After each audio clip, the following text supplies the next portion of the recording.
6976. At least 63 people have died after torrential rains triggered devastating flash flooding in southeastern Spain. A lot of people spent the night on the roofs of their houses or other buildings and petrol stations, for example, as they waited for the floodwaters to subside and waited for rescuers to reach them.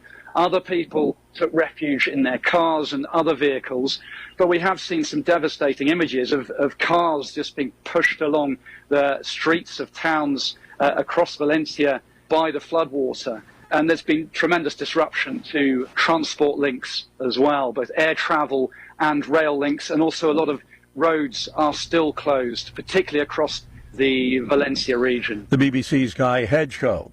Thousands of young soldiers North Korea sent to Russia to fight in Ukraine include many elite special forces, but there is speculation they'll be slaughtered because, among other things, no combat experience. Townhall.com.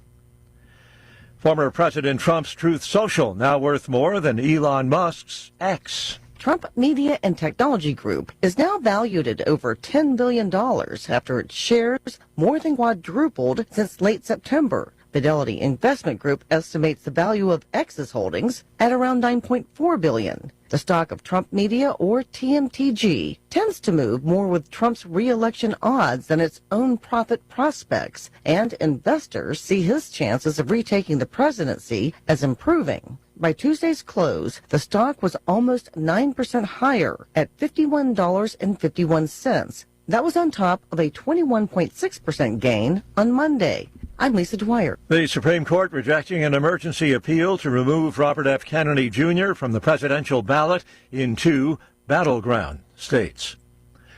More on these stories at townhall.com.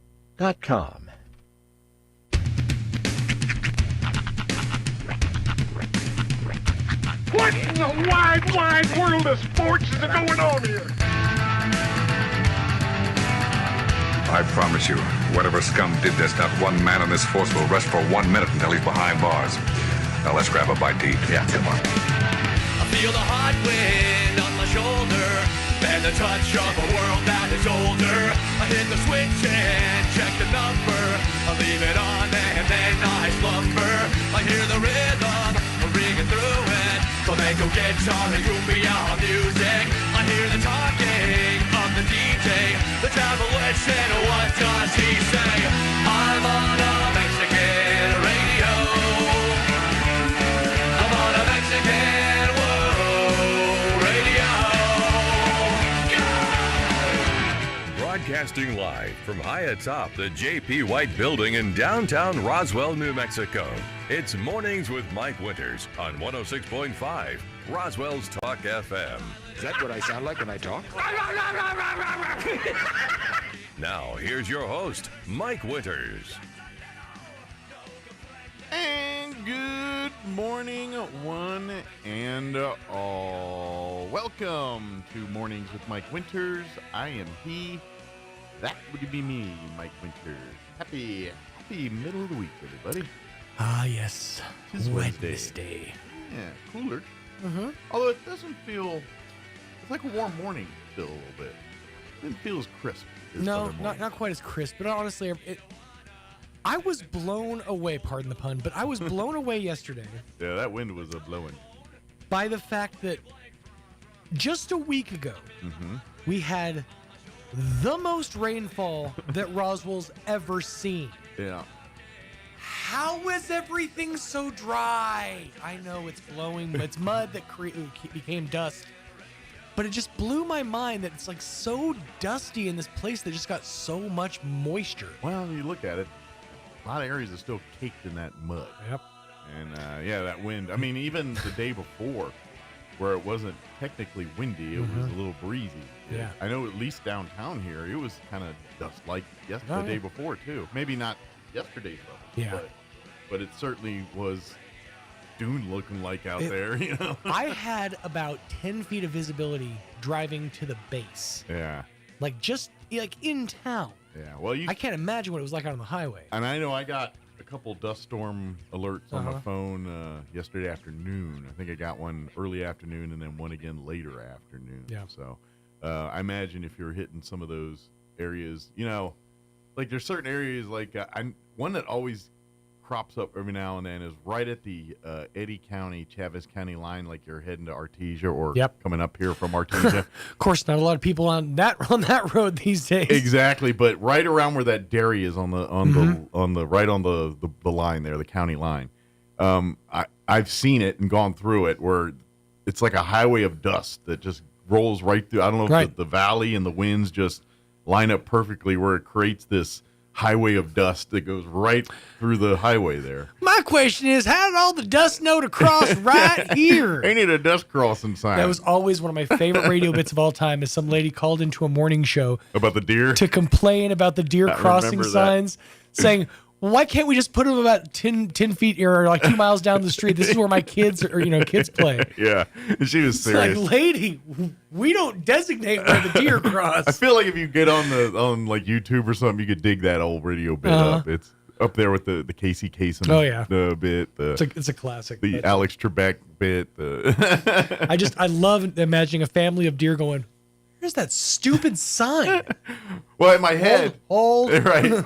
It's the buck, the male met dad deer, kind of like marching through, and the doe, the mom deer is kind of like, you should ask for directions. Oh, exactly. Oh, just ask for directions. I know where we're going. The sign was here 2 weeks ago. And then of course the fawn are we there yet? Are we there yet? cut to there's just a proud, majestic buck standing in the back of a city hall waiting for the city council meeting to complain about zoning and restructuring.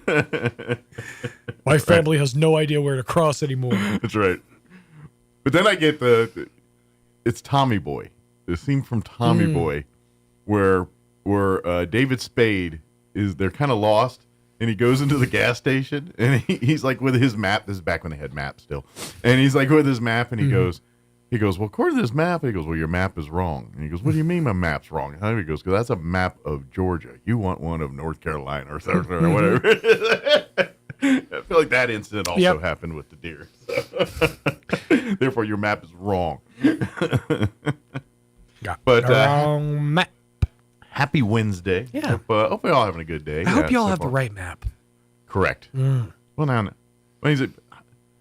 unless you just was you have your atlases from back in the day, those road atlases and all that.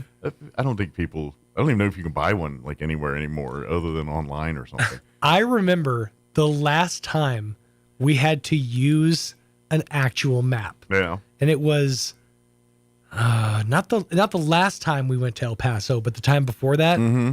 And we had a legit map. Carletta was sitting in the passenger seat with an actual map, trying to map. Because I'm the worst. And thank God for GPS. And thank God it came along when it did. Yeah. Because if you'll just tell me, get in that lane, I'll get in that lane. If you tell me, go to the meat, right. the meat cleaver store over here. Right. Yes, ma'am, right away. I will drive to my own murder as long as you give me turn-by-turn directions to get there. Right.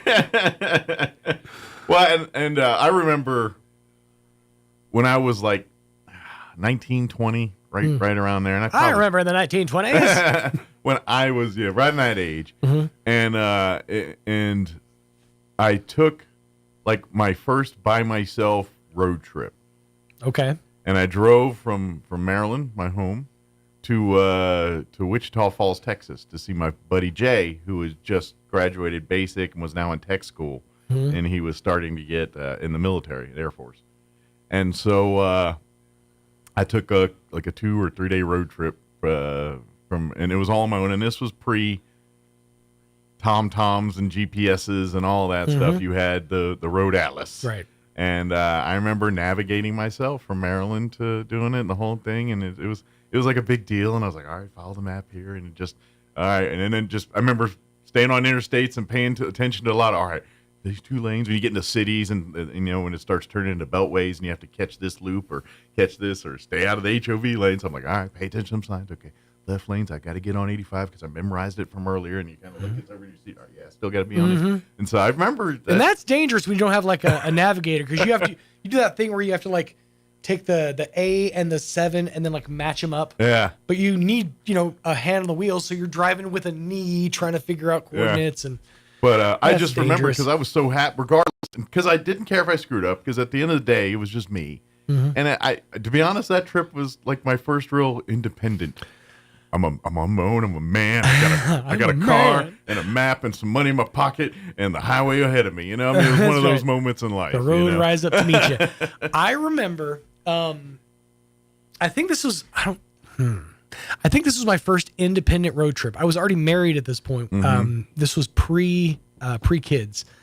There was for some reason I had to go back to Oklahoma for something, and I was on my own. And I remember I was trying to find the road to turn off to get to my mom's house, to get to my mom's town of Maud. And I got lost, and I stepped outside. Like I got pulled over, and I stepped outside of my car, shut the door, forgetting that my door locks automatically. And I've done that. My keys and cell phone were in the car. And it's like 9:00 at night, and I'm on the side of the road in Oklahoma. So I'm like, I had to go find a rock big enough to break out a window. Oh, did you have to do that? I had to do that. And you know what my man. stupid mind said? Hey, Sean, break the smallest window. That way there's less glass to replace. Nope. That's not how that works at all. That was the hardest window to replace. That's the most expensive window, kids. Remember that for the future. Less is more. Nowadays, you don't have to do that. You can, if you don't have your phone, there's someone right nearby, they're app you an Uber or something. Oh, and that's the thing. My phone was one of those like StarTAC, not StarTAC, but like the solid one. And it wasn't a Nokia. It had like the pull-out antenna. Oh, yeah. One of those ones. Yeah. Oh, yeah. And the kicker of the whole thing is I was about actually 10 minutes away from my mom's hometown. Literally, I was on the road I was supposed to be on. Yep. Yeah. Nearsightedness does not work well at night. I'm like trying to find street signs. And, yeah, lessons learned. Oh, boy, were from they. life. Yeah, we all have them. But I don't. Is my guest here? I don't think. Okay, I know it's been kind of quiet yet. Let me give you the rundown while we're waiting here. In just a few minutes, we are going to have Geneva Martinez join us with Many Hands. Give us an update on what they've got going on. I'm sure got some more resources for folks dealing with flooding and all that stuff still. And she is definitely a bulldog when it comes to turning over resources and finding resources for things like this. So I'm sure she's got a bevy of stuff to keep us up to date about as far as disaster relief, all kinds of that stuff. She's really good at turning over those rocks. In the 8 o'clock hour, about 8:15 or so, we're going to play an interview we had yesterday. Carrie Leigh Coutier joined us with Casa Kids. She's CEO of Casa Kids, and joined us to give us an update. Of course, they do have their big event coming up in December for the holidays, their annual event, but we touch on that a little bit, but just talking really about Casa Kids, their need for volunteers, and talking about really all of their services, not only their court-appointed stuff, but everything, too. So we'll play that interview for you here in the 8 o'clock hour.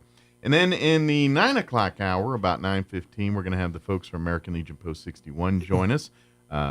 Jen and Lee, and I believe Don will be joining us as well.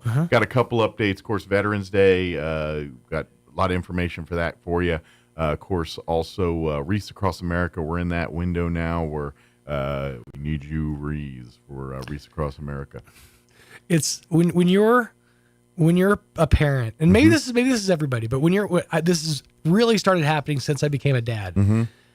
I start counting the number of checks I have left until Christmas. Like I know I've got bills and stuff. I'm like, okay, I think I've got like enough of a cushion right now.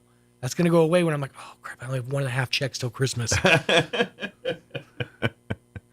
Get you some Cousin Eddie coffee cans, throw it around the room. And it's hard to plan ahead because one of our paydays falls on Christmas Day. So I imagine we get paid before that. We always do. Yes. But the day before is it's always really hard to find, the right gift on Christmas Eve. Yeah, you're amongst the people. It's usually dudes. Yeah. Walking around. I got you an English leather gift set. That's right. This is it's a pocket table tennis. Those game. were all the Walmart fragrances. Always, that was like a staple of my house. English leather, Brute. My mom loved Vanilla Fields, which to this day I have sense memory flashbacks of Vanilla Fields was always "It's time for church." What was the other one? My mom was I think, which one did she? Charlie. Charlie was one of them. Or Charlie Red. Charlie, and there was another one too. I can't remember. It was our guest. Yes. There was something else I was going to mention there too while you were talking about in that vein. Oh, you know what I liked? I liked when you went to, like, usually it's a Target or Walmart or like a Penny's or something. They always have that section of gifts that are kind of neat, but really are junk. Mm-hmm. And it's always things like that grooming kit. Right. Or for guys, it's usually a lot of weird little, like some kind of wallet with some unique feature or some pocket backgammon game. I feel like I should be far more obsessed with golf, the amount of golf products that are pitched to me. Like the bathroom putter. Yeah. I like and never, like, I like those, but you never do anything with them. I'm fascinated by them. Yeah. It's the same way with the as seen on TV stuff. I'm fascinated to walk through that aisle and think about, would this make my life better? Yeah. No, it wouldn't. But, I bet I could see sharper with those glasses. Mm-hmm. Cuts right through the yellow. I really only need one razor blade.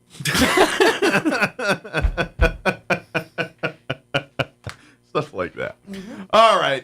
It is 7:19. Let's get everybody up to date on the weather. A little cooler. Still got some rain chances for the weekend. But, here it is.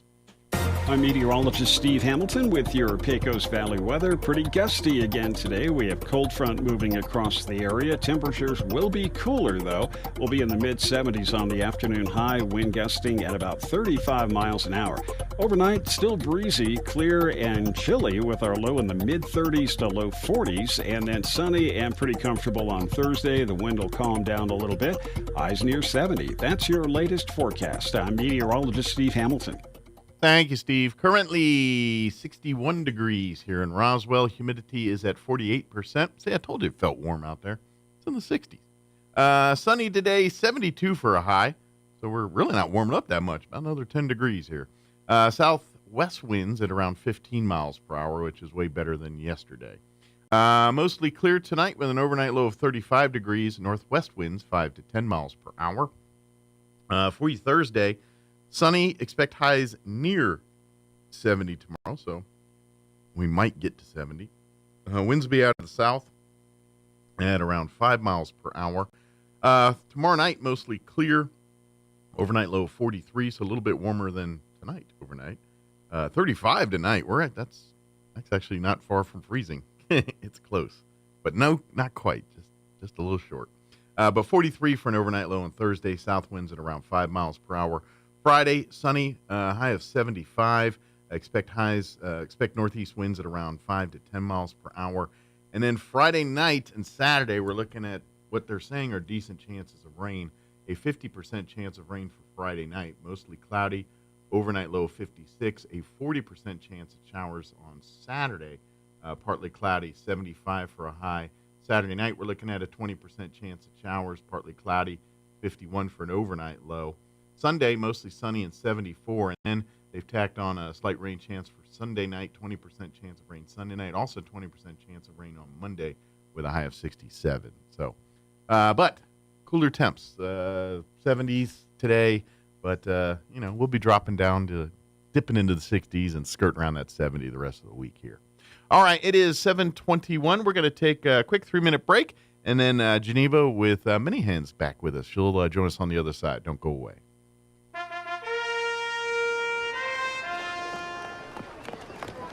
You there! What are these? My glasses, Your Highness. They're incredible. Who made these? The eyesight in Roswell. Or was it Hobbs? Or maybe Carlsbad. So well crafted and stylish. So the eyesight thinks they can challenge my throne with their quality eyewear. Actually, Your Majesty, I got 2 pair and an eye exam. It was so easy. I did it during my lunch break, and they even took my insurance. Lunch break? Who gave you a lunch break? Human resources, Your Majesty. Silence! I'll get you eyesight! The Eyesight, now accepting new patients 5 and up in Roswell, Hobbs, and Carlsbad. 3 locations? Clearly the best in sight. There's nothing more magical than 80,000 cubic feet of hot air flying overhead, hearing the burners shoot propane and inflate the envelope of beautiful colors right before your eyes. Whether this is your family's lifelong tradition or you are new to Southeast New Mexico, make plans to join us for Balloons and Tunes at Eagle Draw Park at dawn on Saturday and Sunday morning, November 2nd and 3rd. Seeing the balloons is just the start, but join us to hear the tunes too. Artesia Chamber, Artesia Main Street, and Artesia Arts Council have partnered up to bring you a concert event Friday, November 1st that will surely get you in the mood for hot air balloons. Join us at the corner of 5th and Texas Street for Balloons, Bands, and Brews, where you'll enjoy food, New Mexico brews, and live music, including the Artesia High School Marching Band, playing along with our hot air balloon pilots. All events are weather permitting, and more information can be found at artesiachamber.com. Balloons and Tunes, November 2nd and 3rd in Artesia, New Mexico. Book hotels direct for the best rates. Ad paid for by Artesia Lodgers Tax. Artesia General Hospital has welcomed cardiologist Luther Weathers to the team. Dr. Weathers is board certified with a subspecialty in cardiovascular diseases. He treats patients with genetic heart defects, heart rhythm disorders, heart failure, coronary artery disease, chronic high blood pressure, and other cardiovascular diseases. Call 575-736-8270 to schedule your visit with Dr. Weathers in Artesia or visit artesiageneral.com/cardio appointment. Se habla español. Sure, you can inspect your own roof, get out that rickety ladder, crawl around up there and try to spot the problem until... Or you could call the experts at Do Right Roofing. Do Right Roofing has quality products for any type of roof. They can even install seamless gutters. Do Right Roofing will inspect your roof and give you a free estimate fast. Keep your feet on the ground. Call Do Right Roofing today. 575-623-2273. Let Do Right do your roof right. Find them fast in names and numbers. Playing dance music can help ward off mosquitoes. Now you have a reason to invite Pitbull to your next pool party. Here's Mike Winters. And good morning. It is 25 minutes after 7 o'clock, and joining us in the studio this morning, Geneva Martinez back with us with, she wears many hats, but we'll call it our Many Hands organization hat today. Good morning, Geneva. Good morning. How are you today? I'm well. Good. So. Of course, I know you and so many other great people around town have really been out and about since the flooding, and this is what you guys do all the time. You know, this is kind of when there's not a flood, you guys work with homeless or working with anybody in need, and so now it just turned up we got a whole community of people in need now because of this flooding. So really, your Many Hands has kind of turned focus and attention to resources for flooding victims and from everything from the immediate needs. Now we're kind of shifting gears to, all right, the cleanup side and how do we get our homes and things back. So we're kind of starting to shift from that taking care of, you got a place to stay, you got a meal, to, all right, how do I get my life back to normal again? Yeah, most definitely.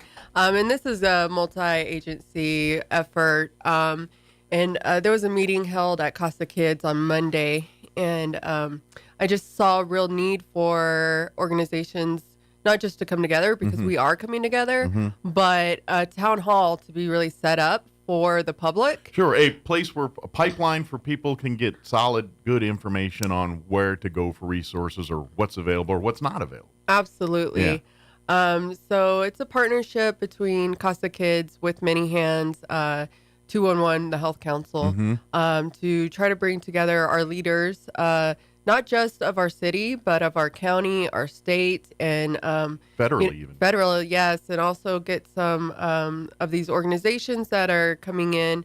Yesterday, I got to meet 2 Red Cross workers at Peppers that came down from San Antonio, and we're so appreciative of the outside help, and we really, you know, like I've heard you even without talking to me about using the phrase of "with many hands makes work lighter." Absolutely. And it really does. And we have seen our community step in, but also people have to go back to work. We noticed that Main Street is cleared up, some of the mainer streets. And so kind of our mindset is it's in back. What you don't see is not so much affecting you now, but we still have our neighbors. Absolutely. When I say our neighbors, I mean, you know, our friends and family are still very much devastated and hurt. And there is major work still to be done. Absolutely. so everybody keeps asking, what's next? Mhm. What's next? The Convoy of Hope semis were coming through. Yeah, they were all through last week, and probably still one or two in town, I imagine. Too. Yeah. So that was Church on the Move. Waymaker. Yes, Waymaker Church, Joel yeah. Wood really stepped up and took that role on to get those to the distribution sites. And there's just been so many different nonprofits that have stepped up, and churches. And so kind of coordinating the services as well. We're at the point now where Red Cross could be referring to 211, and 211 is referring, where the resources are now becoming pretty thin. Sure. And the next steps of, okay, we got the stuff out of the house. When does the financial assistance come in? When does the rebuild start? The rebuild, yes. Yeah.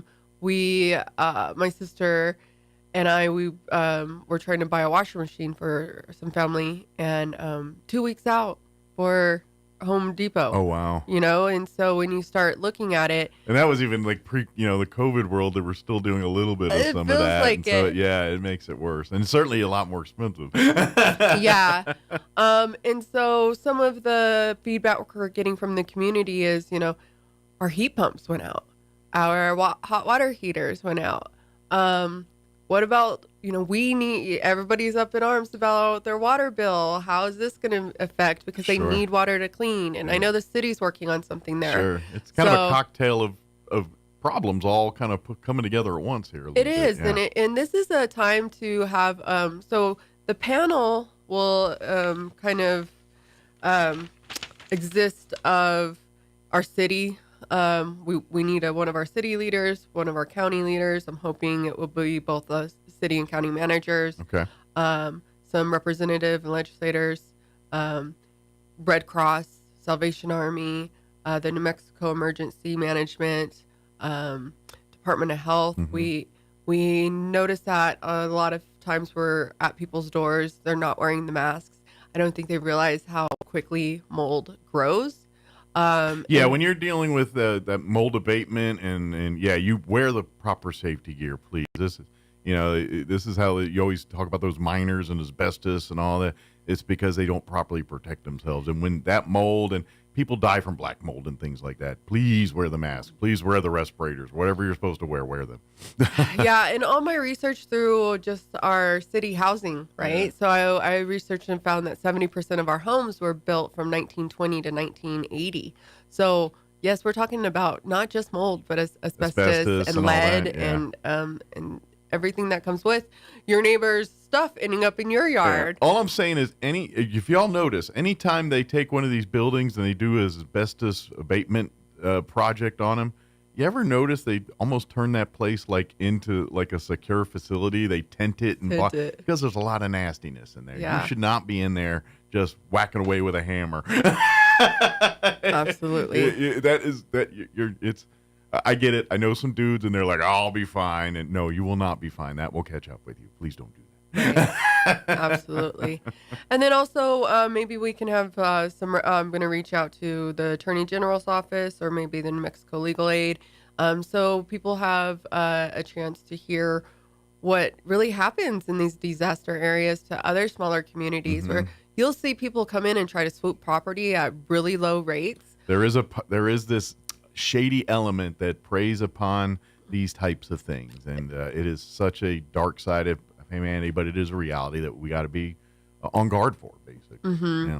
So many different vans going around, if you look around, with different cleanup services and how do you properly research, and everybody really just wants to hurry up and get back to their life. Absolutely. Right? And you're going to sacrifice maybe a little bit of research for the thought of convenience. Right. And that's what they're hoping you do, because that's unfortunately how they make their quick buck and take the money and usually leave off in the night without doing any of the work they promised. Yeah. I'm fortunate that I didn't get hit this flood, but last year I experienced a flood at my house due to my parents. They overflowed my toilet and let it running for 48 hours. But with that, self-induced. I'm still cleaning that up. Really? My yard is that. still not 100%. bathroom still isn't restored and I still have an office, and it takes the time, and it's grief. Sure. Like, yes, this isn't, it's possession and it's material things, and we have lost some lives, but also people going through their stuff and their pictures. And, I'm hearing stuff on Facebook of a lady that will help restore pictures. And, it really is community stepping up. Yeah. But also we do need, we need guidance from the leaders that we've put in office too. Yeah. So this is why you've put together this basically meeting, town hall, whatever you want to call it, to as a place where people can sit, have actual people from various resources with actual straight answers to that the straightest of answers we have at this point. Absolutely. And it's going to be very structured. Sure. Grace community is going to loan us their safety team. Open their home for everyone. Yep. So it'll be at Grace Community at 4:00 this Friday. We will have our panelists. We will have a moderator. Okay. So we're gonna do it to where we will be taking questions from the audience, but this isn't like a mob, like, No. What are you doing about my? Yeah, Absolutely. This is strictly informational. It's like, hey, how can we collaborate, get together? Look, we got as many of the partners, locally and federally on up together, trying to coordinate resources, trying to work. And to be honest, I'm going to take it as they're probably using this for feedback too, because I'm sure they're going to be taking notes. A lot of people need this. A lot of people need this. Right. So that we're very excited about how we're going to run this. And with the tech support from Grace and Carrie with 211, helping us kind of figure out, we're going to have surveys. Everyone will have their phone. Everyone will pull out their phone and scan a QR code. That's where you guys can give us feedback. We'll have live polls so we could see what immediate needs are. Okay. What are so let's questions? Get a little high-techy too. Yes. Yeah. And the purpose is we want to answer as many questions, but in a very efficient strategic way.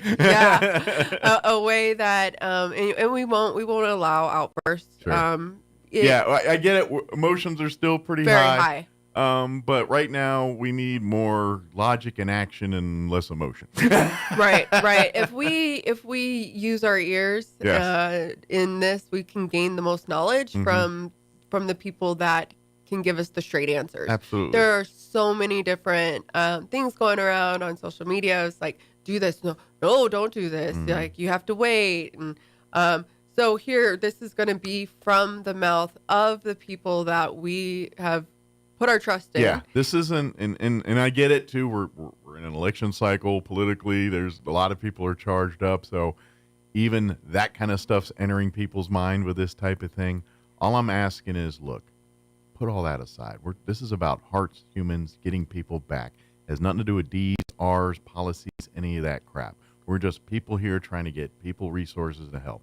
That's what this meeting's all about, and that's what everything's about. Like Absolutely. This. So what are your feelings about the current administration or the past administration does not come into play during this stuff right now? Absolutely. when it comes to disasters and people's homes, food, life, yes, there's nothing political about it. Absolutely. Right. And I just want to remind people of that, because I know people are charged up, and like I said, there's going to be federal resources there, and anytime that happens, people that are mad at the government are mad at the government. They're going to be doing what they're doing. It's like, I understand the way you feel, but now's not the time.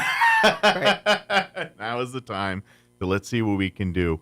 We want as many resources on the table. You want FEMA standing there. You want the Red Cross standing there, because that's what these folks do, and they're the ones that can bring in the big the stuff that we just quite frankly aren't equipped to handle.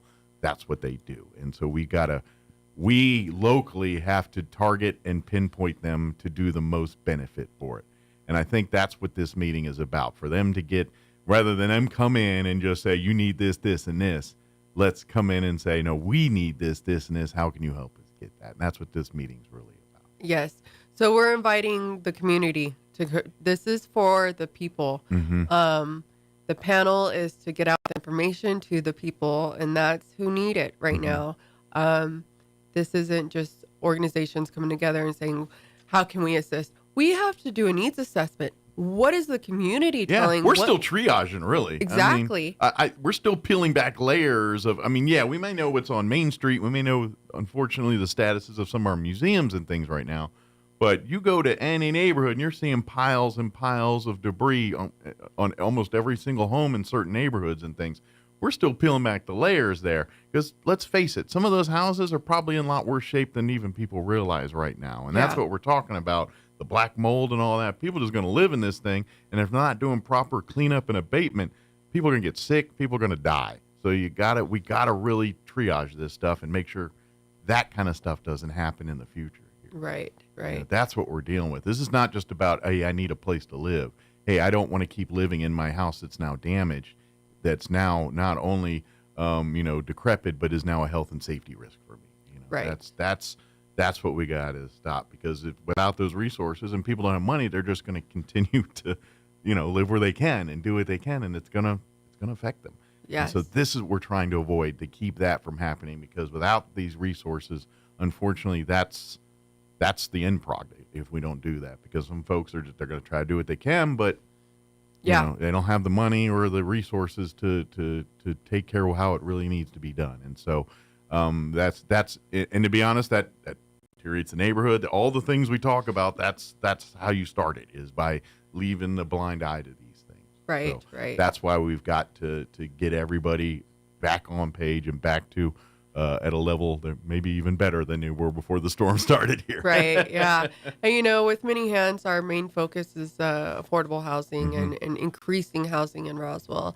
And this just kind of devastated, but that doesn't mean that we're not going to stop looking for the funding and looking at policy changes on how we can build quicker, and maybe start looking at what does it take to get a tiny house village here.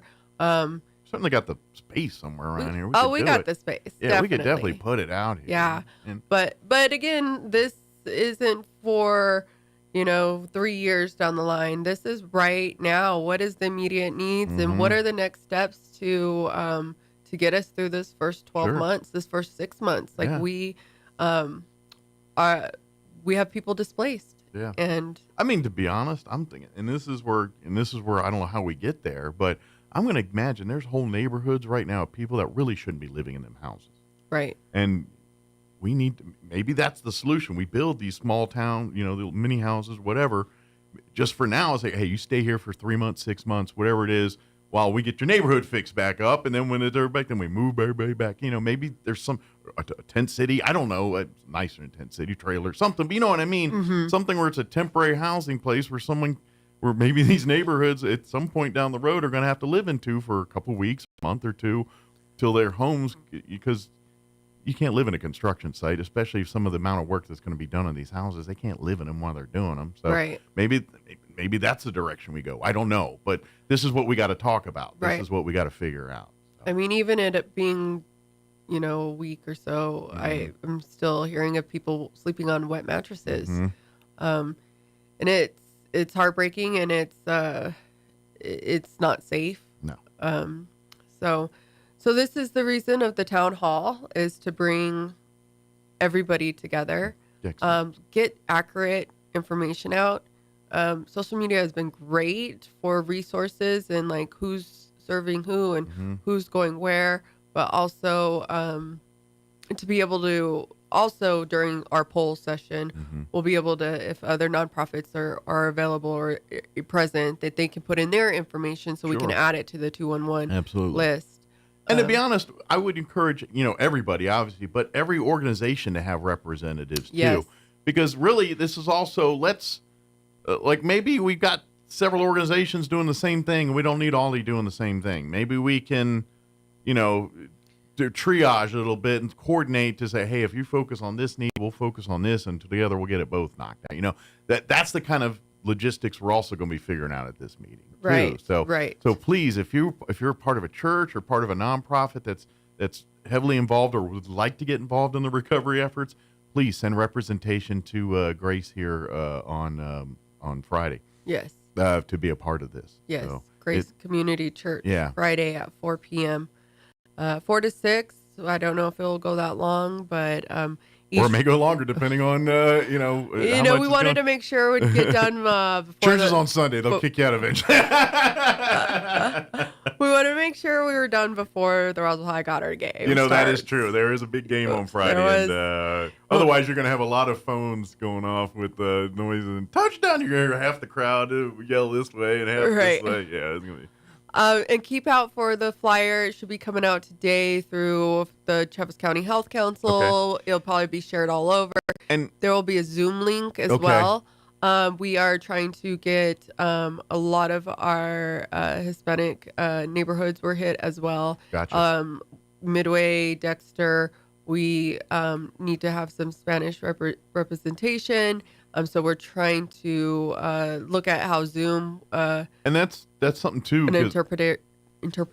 Gotcha too. Because we talk about Roswell here, but yes, Dexter, Hagerman, these folks, some were worse. And even would they be included in this too, or are they having their own Travis special County? Meeting? Okay, it's all of Travis County. Very, very good. I didn't know if they were going to set something similar up in Dexter or Hagerman, but no, this is for all of Travis County folks in Dexter, Hagerman. Please come to Roswell for the Grace Community Church meeting on Friday here, because yes, these resources impact. And then yes, we haven't talked about it as much, but Dexter, Hagerman, I'm hearing reports that almost every structure in Dexter was impacted in some way, shape, or form. So there's a lot of that going on throughout the county. We think of Roswell and downtown here, but it's a little bit more widespread. Right. So. And I got to thank the small businesses in this town that really have stepped up and let their workers go. Mm-hmm. Even Walmart and Home Depot let some of their workers come out and assist. Oh, excellent. Because I imagine those places were really, people looking for new resources. I'm sure Walmart, Home Depot, all those places were packed to the gills with customers. We think of them as the big box chain that, let's support local. But also those are local people that, there are neighbors also. I'm pretty sure the manager and the checkers and everybody that works at Home Depot don't live in California. Exactly.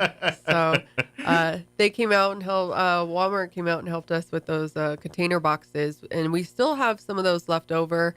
Not very many, but they're 6x6x8 storage boxes. Okay, so if you're still in need of some of those. Yeah, so if anybody still needs those boxes, they're like crates. They're moving crates. Yeah, basically for storage if you got some items that are good, but you're displaced and can't, keep all your, whatever, couches, tables, wherever you can fit in that thing.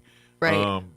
That's a place we can store while you get your home back to where it can they would have to come pick it up, and they're put together with clips. So this used to be like a moving company that would take these boxes out. So they're actually surprisingly portable compared to their awkwardness when they're set up. Right, yeah. But then you can just screw them together and even add a lock to it. Okay. And they're durable and secure. And they might, if you need that kind of thing, reach out. Probably good 2-1, like we said. That's kind of if you have any questions about Friday or anything, that's what we're telling people. 211, that's the Travis County Health Council's hotline, and we've kind of commandeered it for the flooding here, for all things flooding.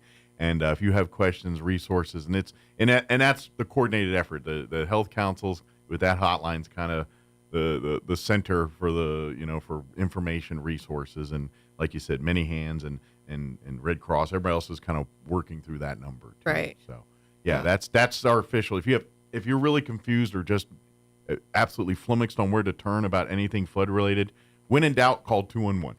Yes.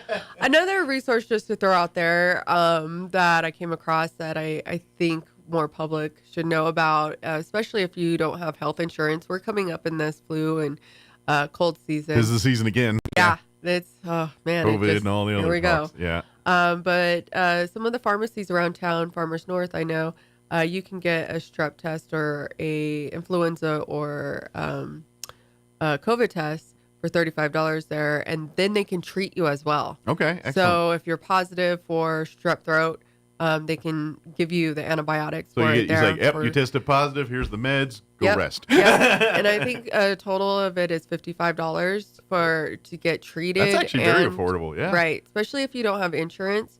Yeah. Or even if you do, you're still paying like $30 for copay and everything else. Yeah. And then you don't want to take off an hour and a half to get into your physician. So it might work regardless of whether you have insurance or not. It might be a better option for you. Yeah. So just to throw that little resource out there. Yeah. Put it in your back pocket in case you get the sniffles here in the next couple months or two. Right. 'Tis the season coming up here. So. Yeah.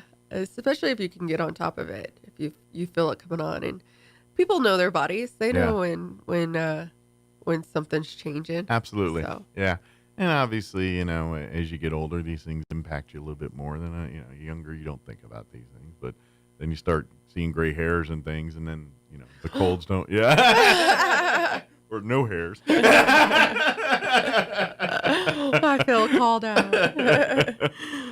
I do want to do a plug here too. If you're looking to get involved, if you're looking to volunteer, Many Hands organizations always looking for more volunteers in various capacities. Everything from grunt work stuff to moving tables and chairs and being at events to being more in the paperwork side, whether it's the legal side or the like what you do with grants and or finding resources, or whether it's knocking on doors or picking up chairs and moving them to whatever. There's all sorts of different levels of assistance needed for the Many Hands organization. Right. And we have a pretty strong leadership team, and if anybody wants to join the With Many Hands leadership team, please reach out to our Facebook page or our Facebook group.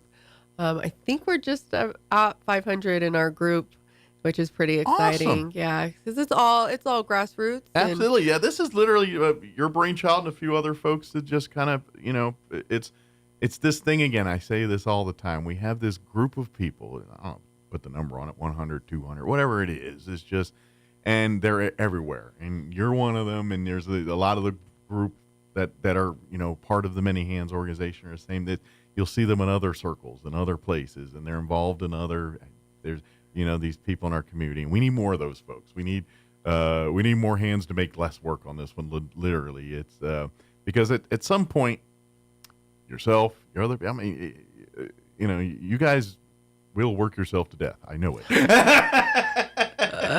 And we need to not to have you do less of that.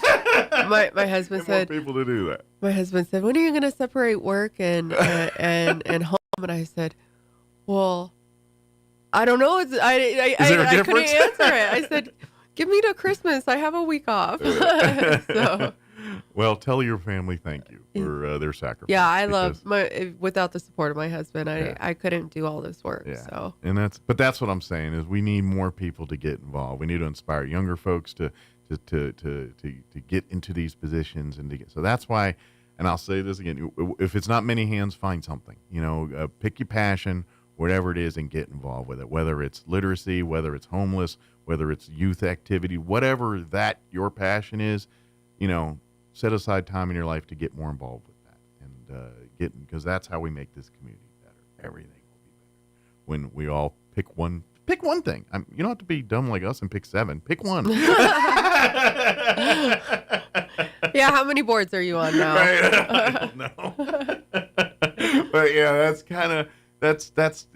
I would love to inspire that. But if you want to get involved and you want to help people right now, especially with the flooding stuff, please reach out to Many Hands. Call 211 if you want and say, "Hey, I want to get involved." I'm sure they'll be happy to point you in a few places that they can get you to help out, stuff like that. And we saw so much of that over the last couple of weeks here, and we just got to inspire people. That doesn't end even now that we're starting. Kids are back in school, and there's elements of life that are coming back to normal. There is so many other parts that aren't, and so we can't forget that and let. Now that we're not on the news every day talking about our flooding anymore, we got to make sure the resources keep coming. People don't forget that, oh, yeah, we were devastated here. Right. And we're still picking up the pieces, even though we're not on the nightly news anymore. So that's what we got to keep. And I heard your weather report saying that we're there's some rain chances Friday, Saturday. I'm hoping it's not, anything that's going to, maybe just something to make maybe wash away some of the dust, just enough to do that. Yeah, yesterday was rough. Yeah. Like we said, probably at this point, if you really have questions about the meeting on Friday or really anything, probably quickest way is just dial 211 and let and that way they Carrie or whoever is responding. I don't know if it's Carrie on there. Hold on. Yeah. Hold on. I just got a picture of Carrie sitting at a table and there's like phones. But anyway. and like your office, like multiple computer screens. Yeah. Maybe like that operator thing, like old school with hold on. But anyway, I know it's none of that, but that's in my head. But anyway, let them if they that's kind of a quick and like I said, you go online. I invite you to go check out Many Hands website and other organizations. Our Jocelyn's always here. Food Not Bombs. I always talk. I love this type of stuff because this is action. This is I always have a mindset of why are we doing it this way when we can just do it this way? It's stupid to me that part of me is that veteran in me, just that I'm tired of the red tape, and so organizations like Many Hands and Food Not Bombs and really grassroots stuff, I love it because it's all passion and it's all going to the cause, right? And it's fluid, where they can address the need and triage it. They're not beholden to this dollar is earmarked for cups, or whatever it is, That's I get so tired of that crap, and I'm like, no, bureaucracy. It's like quit talking about it, just do it. Exactly. I'm very much in that, and so I love to spotlight and I love to champion organizations that just say, well, the need's there, we're going to do it anyway, regardless you tell me I can or not. That's what we're going to do because that's what needs to be done. Mm-hmm. And I encourage you to support those as well. Yep. See a need, fill it. With your money, with your own personal, time, whatever it is, we could appreciate that too. Yep. But don't forget, this Friday at Grace Community Church, what time was that? 4 p.m. 4 p.m. We want to invite everybody to come to Grace Community Church for a resource information town hall type event. We're going to have resources from nonprofits locally to our big boys, our Red Cross and FEMA, and I believe you said Department of Homeland Security's emergency preparedness. They'll probably have some representatives there too, along with our legislators and stuff. We're trying to get everybody on the same page to triage and see what needs are, and then see what resources are available and and the timeline. What's next? Now that we're shifting from all right, does everybody got water? Has everybody got a meal tonight? To all right, what are we going to do to replace your home? What are we going to do to replace your life again, or get your life back to? And that's where we're at now. So if you want those questions, what's next, or where do I need to turn? Please, this meeting is just for that. To let's say, all right, now that we've kind of got an assessment and everybody's not in immediate danger, how do we get back to normal again? And let's plot and plan that event next. And that's really what this meeting on Friday is about. Yes, absolutely. Excellent. Is there anything we missed?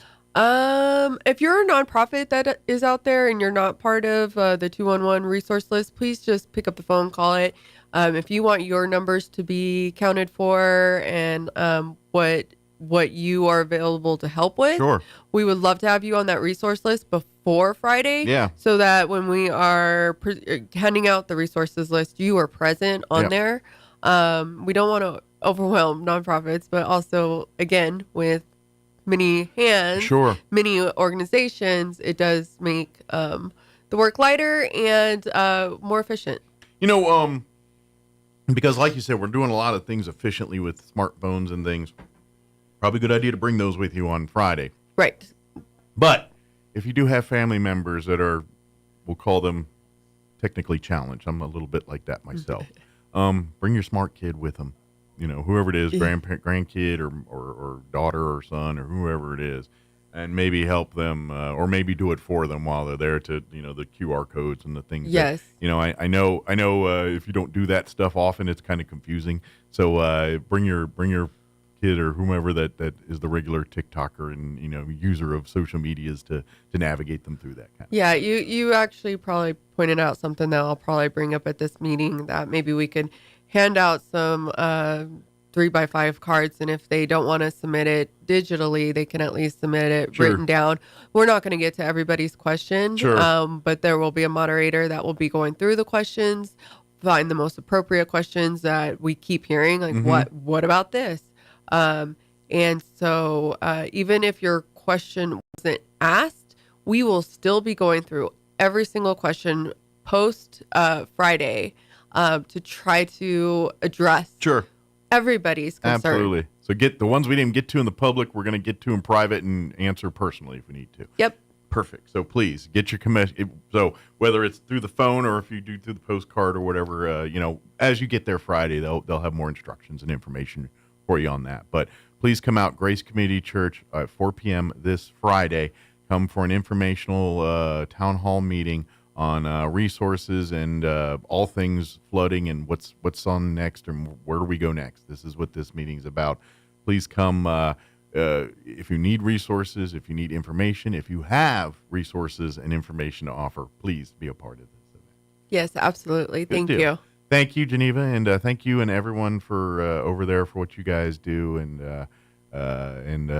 we look forward to anything you guys need. Let us know, and we look forward to chit-chat. One of these days we're going to bring you on. It's going to be all fun and happy stuff. Yeah, I believe that very soon. Last day of early voting is Saturday, right? That's right. Get her done if you want to early vote. Otherwise, you will vote on Election Day, which if you do not early vote, please do that at least. You know, don't let the world be decided by someone other Everybody than you. has a voice. That's right. Everybody get does. Your say in there, too. So thank you. Thank you, Geneva. Appreciate you. It is 7:58. Let's do a quick news update before news. Don't go away. I'm Jared Cirillo with your Pecos Valley News Update. New Mexico Governor Michelle Lujan Grisham has announced she has officially submitted a request to President Biden for a declaration of major disaster 1 week after flash flooding hit Roswell and other downstream communities. Lujan Grisham says the declaration would allow critical resources to come into the region and help families and businesses get back on their feet as quickly as possible. A state emergency declaration was already allowed. That caused about $1 million in state funding to be given to Roswell and Chavez County. The Blue Front fire grew to some 270 acres on Tuesday and remains 0% contained. A statement from the U.S. National Forest Service says there are no evacuation orders currently, although Lincoln County authorities have placed homes in the Bonita Lake area in ready status. That means residents should be ready to evacuate if necessary. The fire was discovered Monday in the Lincoln National Forest, about 4 miles west of the village of Alto in the White Mountain Wilderness area. That area was already charred in May by the Blue 2 fire. You're up to date. I'm Jared Cirillo. Although then President Trump implored supporters to assemble peacefully and patriotically at the U.S. Capitol back in 2020, Democrat presidential candidate Kamala Harris remembers it differently. We know who Donald Trump is.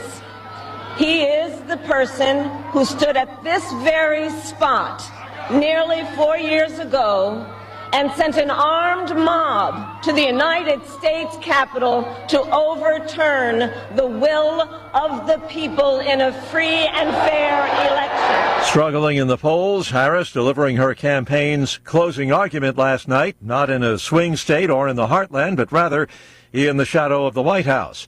Allentown, Pennsylvania, the scene of the latest Trump rally. Mr. Trump reacting to President Biden, calling Trump supporters garbage. Remember Hillary? She said deplorable. And then she said irredeemable, right? But she said deplorable. That didn't work out. Garbage, I think, is worse, right? But he doesn't know. You have to please forgive him. Please forgive him, for he not knoweth what he said. At last night's rally, Senator Marco Rubio, he says of Trump backers, we are not garbage, we are patriots who love America.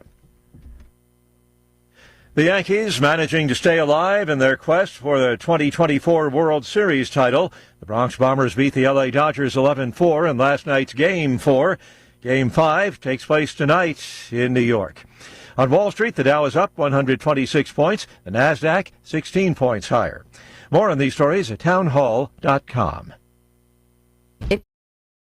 Here's an important message from the Diabetes Solution Center. Do you like pricking your fingers to test your blood sugar levels? No one does, but it's important to maintain your health. And now, by wearing a small remote device called a continuous glucose monitor, or CGM, you don't need to prick your fingers anymore. It's easy to use and helps you make more accurate diabetes treatment decisions. If you are testing your blood sugar 3 or more times daily, injecting insulin, or using an insulin pump, call the Diabetes Solution Center right now. And if you have Medicare or most major insurance coverage, you may be able to get a new CGM at little to no out-of-pocket cost. Shipping is free, and we'll even bill your insurance company for you. If you are testing your blood sugar 3 or more times daily, injecting insulin, or using an insulin pump, call the Diabetes Solution Center right now to learn how to end the painful finger sticks and get your own continuous glucose monitor, or CGM, at little to no out-of-pocket cost.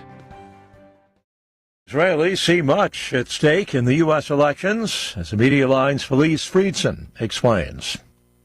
With the presidential election a week away, Israelis and their American supporters are watching closely to see whether the U.S.-Israel bond will become a casualty of the war it's fighting against Iran and its terror proxies. Polling of Israeli citizens shows as many as 66% of Israelis favoring former President Trump, while they are ineligible to vote. As many as 200,000 of their neighbors who are U.S. citizens are. Traditionally, the American Jewish community delivers for the Democratic candidate by as much as a 70-30 split, while Israel-based expats reverse those numbers. New polling in the U.S. this week shows the Democrats down about 8% over previous years. I'm Felice Friedson, Town Hall News, Jerusalem. News and analysis at themedialine.org and townhall.com. The latest chapter in the bankruptcy saga of what has been a household name in American kitchens for generations. The court's approval of the sale of Tupperware to lenders paves the way for the iconic food storage company to soon exit from Chapter 11 protection. Although the transaction is still subject to closing conditions, under the terms of the deal, a group of lenders will be buying Tupperware's brand name and various operating assets for $23.5 million in cash and more than $63 million in debt relief. After the deal is completed, the brand says it expects to operate as the new Tupperware company. Going forward, customers will still be able to purchase Tupperware products online and through its decades-old network of independent sales consultants. I'm Lisa Dwyer. It was a record close of the NASDAQ yesterday, the tech-heavy index ending at 18,712. More on these stories at townhall.com.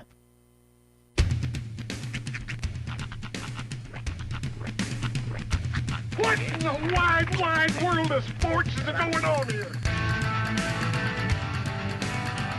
I promise you, whatever scum did this, not one man in this force will rest for 1 minute until he's behind bars. Now let's grab a bite to eat. Yeah, come on. I feel the hot wind on my shoulder and the touch of a world that is older. I hit the switch and check the number. I leave it on and then I slumber. I hear the rhythm ringing through it. Flamenco guitar and cumbia music. I hear the talking of the DJ. The travelers said, what does he say? I'm on a Mexican radio. I'm on a Mexican radio.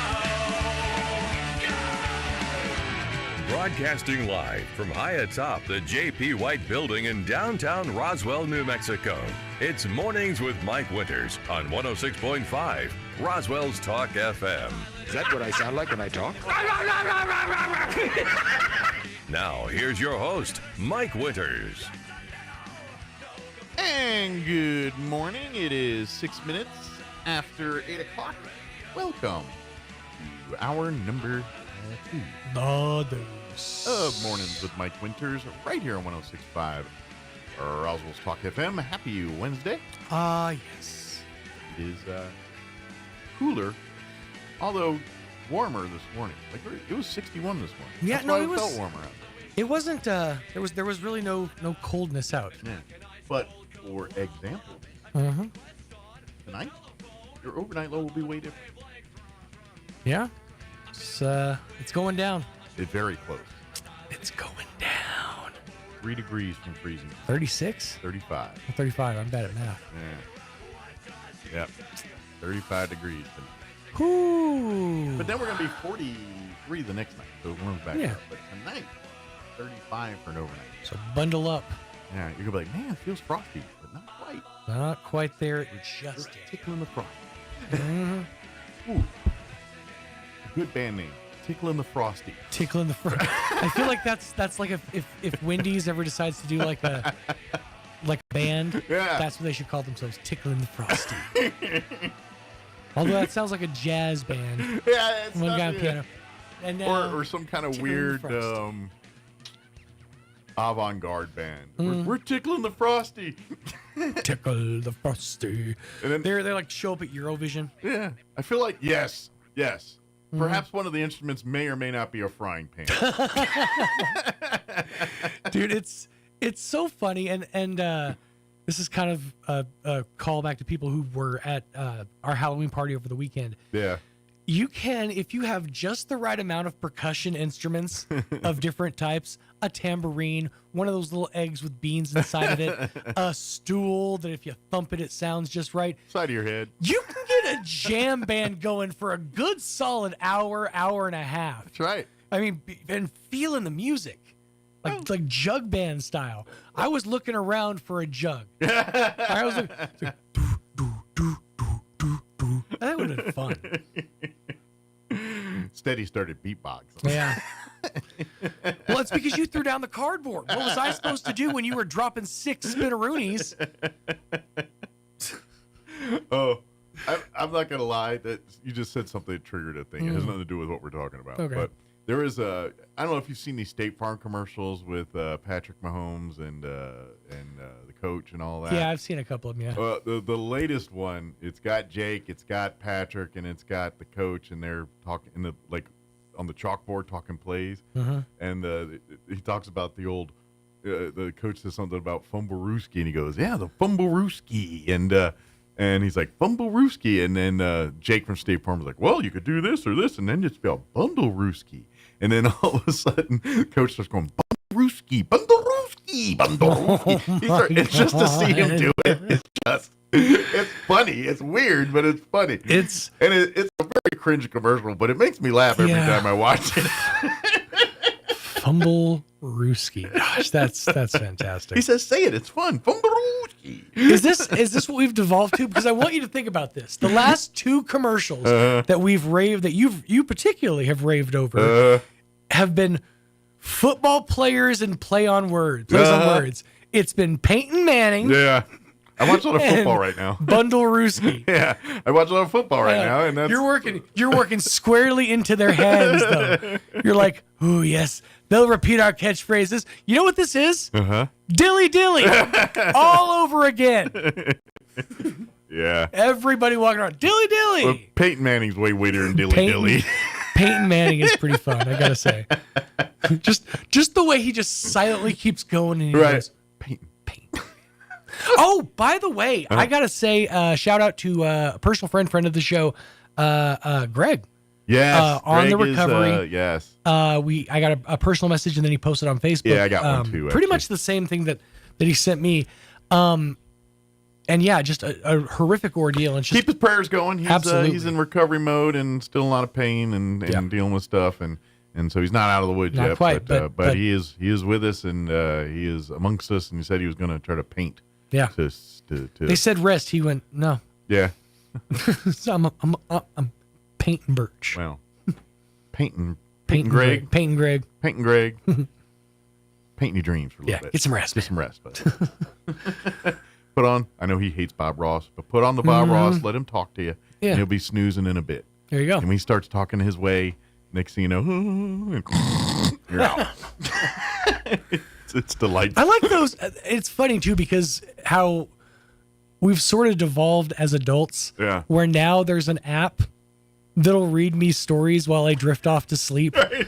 Like if you download the Calm app, there's a guy it'll just be like all of a sudden Brad Pitt will just be sitting there reading me a story about a lamb that got out of the flock, you know. Oh. I mean, in a calm, soothing voice. You don't want to go to bed with Brad Pitt whispering in your ear the story of the lamb? I mean, that sounds delightful. I do. I quite frankly love that idea. I love that for me. Yeah. But it's just funny that generations ago, You think they're big burly men, it's like, oh, I had to, go out and smoke a pack of cigarettes before I tied up a horse and came in for a nice night's sleep. Grown-ups today are like, read me a story, Brad Pitt. Well, John Hamm, could you tell me a tale? Be honest, it's sure healthier than a fifth of whiskey. Hey, but both effective, all right? Yes. Effective. Yes. That's right. You're not missing meetings the next day. That's right. But, that reminds me, and then we got to get going on the hour. Is that cameo still a thing, or is that pretty much dead? It's definitely still a thing. Oh, yeah. is it? Okay. It's, I just can't believe people pay money for that. It's not as... it had its heyday for a quick minute. Yeah, I just didn't know. I didn't haven't heard people talking about it in a while, so I didn't know if it just disappeared or is it still available. Well, because I'd be curious to see what's on it now. It came out after Santos was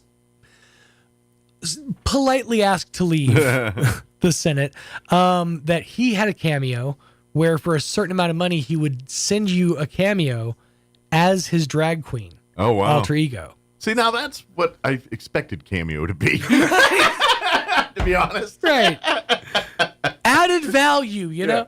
To be honest, I didn't feel like I could get, I don't know, Michael Keaton to wish me happy birthday. I just didn't. I don't know if he's on there or not. Yeah, First name I pulled out of my head. I'm sure at some point. Speaking, Terry Garr passed away yesterday. And the only reason I say that is because of Mr. Mom. But Terry Garr passed away yesterday. Of course, depending on which generation you are and what someone lower is the mom of Phoebe on Friends. Right. She was in a bunch of movies in the 70s, 80s, and she was almost a regular on like Letterman and Tonight Show and all those. And she was I had no idea. I hadn't she heard. passed away at 78 or 75 yesterday. Apparently, she's been in decline for. I forgot Young Frankenstein. God. Oh yeah, Young Frankenstein. Yeah, she was. But yeah, sorry, when we said Michael Keaton, and reminded me of Mr. Mom, which reminded me of Terry Garr. Which said, oh yeah, she passed away yesterday. 6 degrees of Terry Garr. Well, may she rest in peace. Yeah, yeah. I was a fan of her. She was. You know what?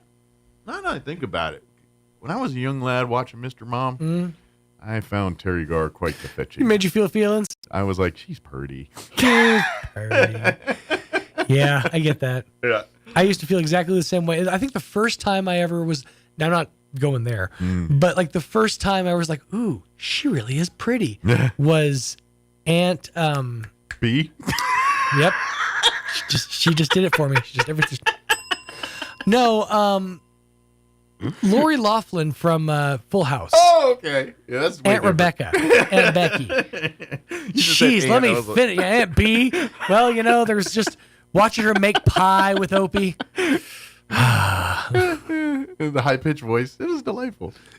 I heard she was a real pistol in real life. Oh, yeah. I heard she was not pleasant to be around. They couldn't keep her from cursing. That's why the Andy Griffith Show was shot on a 10-second delay. In case Aunt B went off the rails. But I heard she was a real pistol. But anyway. All right, I should get the hour going here. It is... Well played.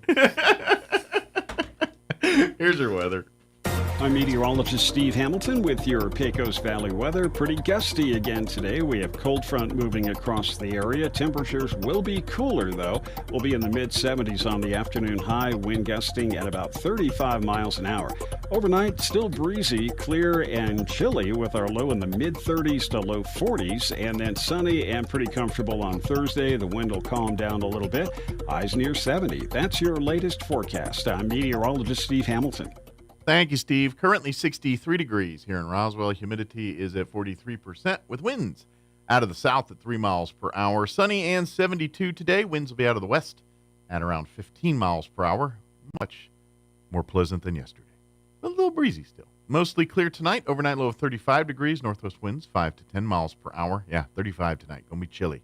Sunny and 70, near 70 for a high tomorrow. Winds will be out of the south at around 5 miles per hour. Tomorrow night, mostly clear, 43 for an overnight low, so a little bit warmer there. South winds at around 5 miles per hour. Friday, sunny skies, 75 for a high. Winds will be out of the northeast at around 5 to 10 miles per hour. Friday night, we're looking at a 50% chance at showers and thunderstorms, mostly cloudy, 56 for an overnight low. Saturday, We're also looking at a 40% chance of showers and thunderstorms, mostly cloudy, partly cloudy with a high of 75. 20% chance at showers and thunderstorms Saturday night, partly cloudy and 51 for an overnight low, and then mostly sunny Sunday with a high of 74, and then a 20% chance of rain Sunday night, and into Monday a 20% chance of rain, sunny and 67 for a high on Monday. All right, it is 8:17. We're going to take a 3-minute break, then we're going to play our interview, or actually, yes, we're going to play our interview we had with Carrie-Lay Cloutier with Casa Kids. We had a great conversation with her yesterday, so we're going to play that up next. Don't go away. Need new windows for your home? Beware of the sales gangster. Jennifer from Trustmark Roofing and Windows here. A sales gangster is a window salesperson with the mobster mentality. They intimidate, bully, and fast talk you into buying their less than quality windows during a 3-hour pitch. Think I'm kidding? Call a few window companies and see for yourself. Or you can skip the sales gangsters and call Trustmark. We have fair, no-nonsense pricing on our premium windows, and our appointments take only about 60 to 75 minutes. Just long enough to listen to what you need, show you your options, answer your questions, and give you a straightforward quote. Then it's up to you. We can take a no just as easy as a yes, but I'll guarantee you this. No sales gangsters. Sound fair? Call Trustmark Roofing and Windows for your no-obligation spring window assessment. 575-755-7663 or visit TrustmarkRoofPros.com. Trustmark Roofing, we put people first. A bedroom is a quiet escape where I go for peace and comfort. This is Melanie at Glenn's Furniture. I know how important the most private room in your home is for your life and the lives of your family. That's why we offer a selection of bedroom groups that make living easier and more comfortable. Modern designs, bold curves, and stylish fabrics elevate your bedroom space. You'll find your new set easy to sleep on and even easier to own. Come see us at Glenn's on the corner of Union and Alameda, where delivery is free since 1953. Your window of opportunity is almost here. Open enrollment period is your chance to sign up for affordable health insurance through Be Well, New Mexico's health insurance marketplace. Get free help finding a quality, low-cost plan that covers medical appointments, urgent care, prescriptions, and more. You could even qualify for free coverage. Visit BeWellNM.com between November 1st and January 15th to find a plan that fits your life and your budget, and open a whole new world of possibilities.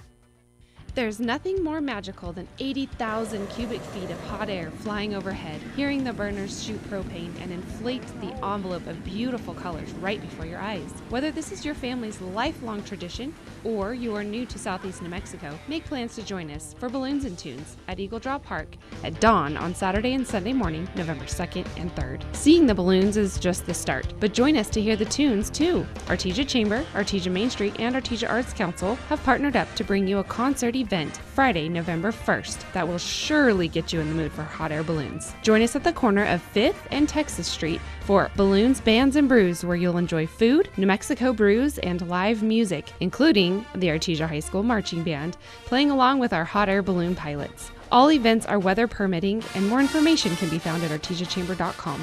Balloons and Tunes, November 2nd and 3rd in Artesia, New Mexico. Book hotels direct for the best rates. Ad paid for by Artesia Lodgers Tax.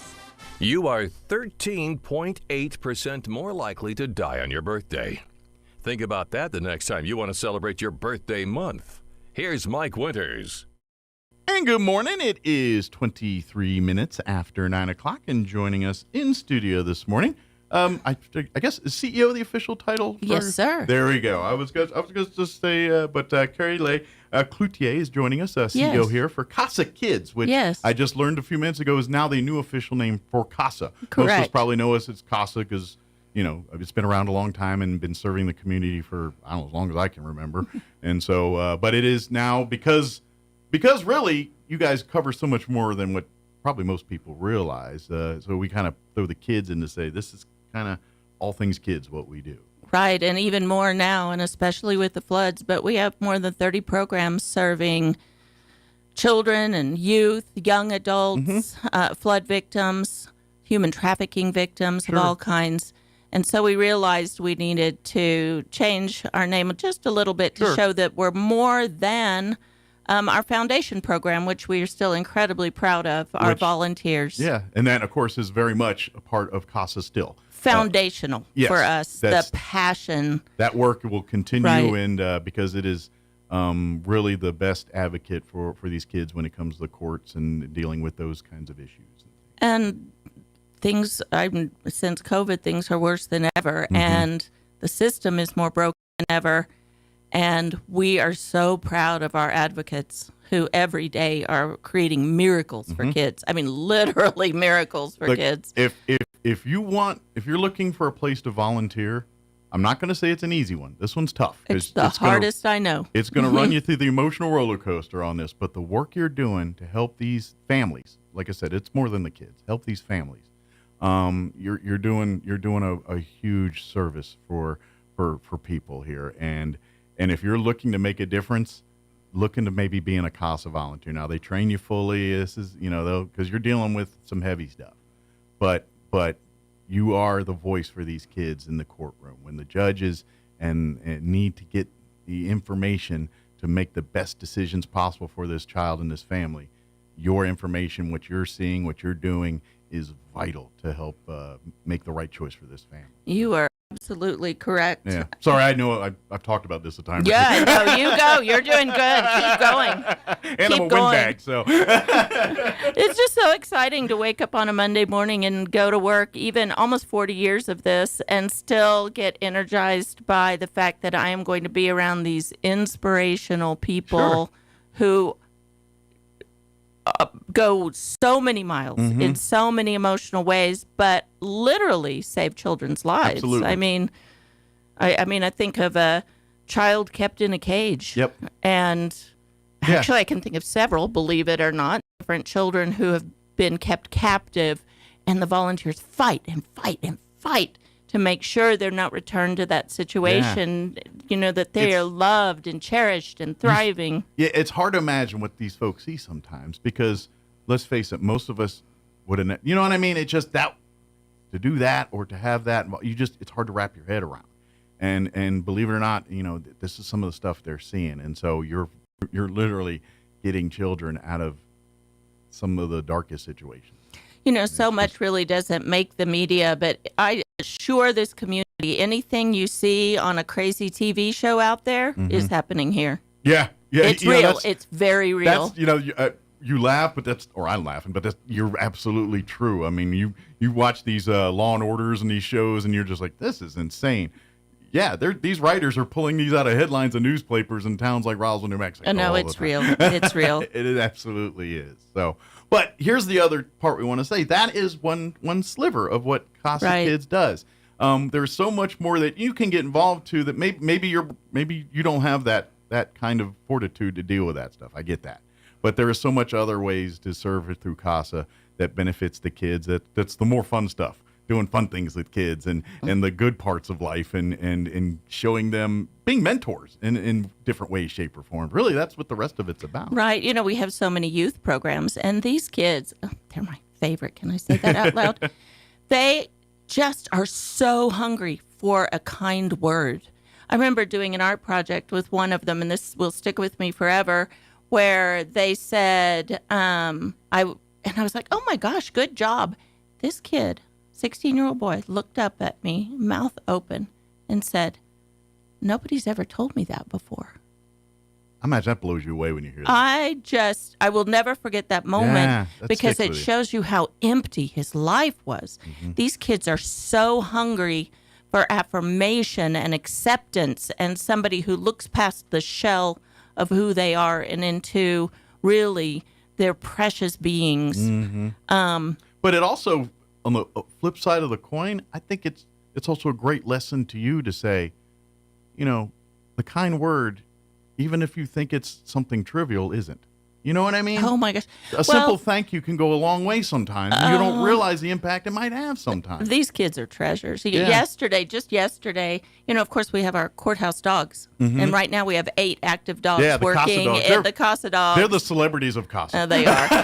And beautiful Henry Sage, who's probably the most angelic of all our dogs. This boy is an angel. He likes to work in our alternative education program. And Okay. these are youth that just don't fit in the school system in a Sure. normal way. Absolutely. And this one kid now only does his schoolwork on the floor next to Henry. So forget the desk. Forget the comfy couch. Yeah. Every time I go in, he's there right on the floor with Henry, with his computer, with the teacher. That's great. School is now on the floor. That's great.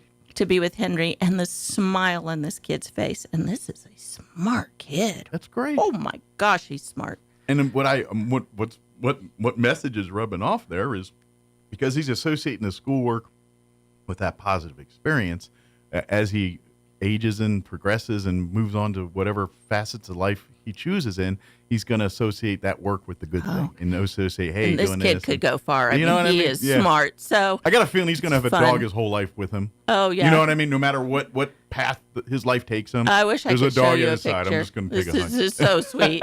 And like Henry's lap on his lap while he's doing his schoolwork. I mean, it's just precious. Yeah, and that's the beauty of animals. I mean, that's why I'm a pet lover and talk about. But that's the beauty of these dogs too. They have a place.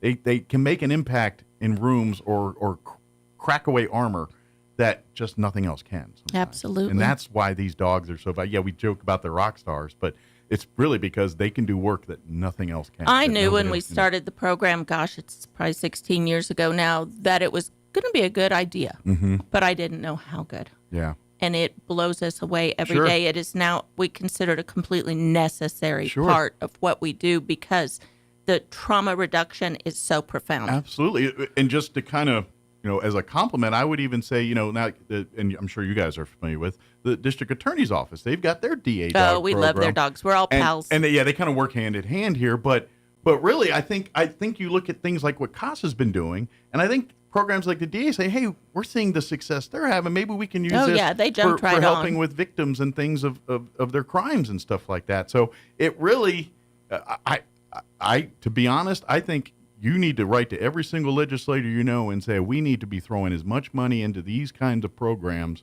for mental health, for law enforcement, for prosecute, for all of the above, because I bet we can make some breakthroughs if we Amen, brother. invest more money into What he therapy said. and training like this. You want to fix mental health. This is the kind of thing Oh, to invest in. absolutely. You can sue all you people and throw money to everybody you want to, but if you don't put it into things that aren't helping people, then what are we doing? So that's sorry, I got on the soapbox. You keep on that soapbox. We're back here going, yeah. CASA Kids all year round is serving people in crisis. Mm-hmm. I mean, you name it. Children who are raped, teenagers who are abducted, teenagers who are human trafficked, kids who are homeless, Sure. kids who are forced to live in the backyard, kids who are not fed. It's just the extremes crisis. of abuse. Extremes of abuse, kids who are now living at CYFD, Yeah. severely abused children who are now living in offices. I mean, so every day we work with kids in crisis and families in crisis, and we help foster parents. But now with the flood, I want the community to understand that when there are giant disasters, like a flood, a natural disaster, or COVID, those kinds of, child abuse rises as much as 30%. Because everybody's on edge. Tempers are flaring. People don't patience, have money. yeah. They're sick. They're all the things. The kid screws up something a little bit, it's going to be escalated to level 7. Just because We everyone's see amped up. extreme levels of violence towards children during these periods. Yep. So our team is ready. They're already serving these families, and our Children's Advocacy Center is ready to Sure. help interview and help prosecute cases where this happens, but also to help families get past it. Sure.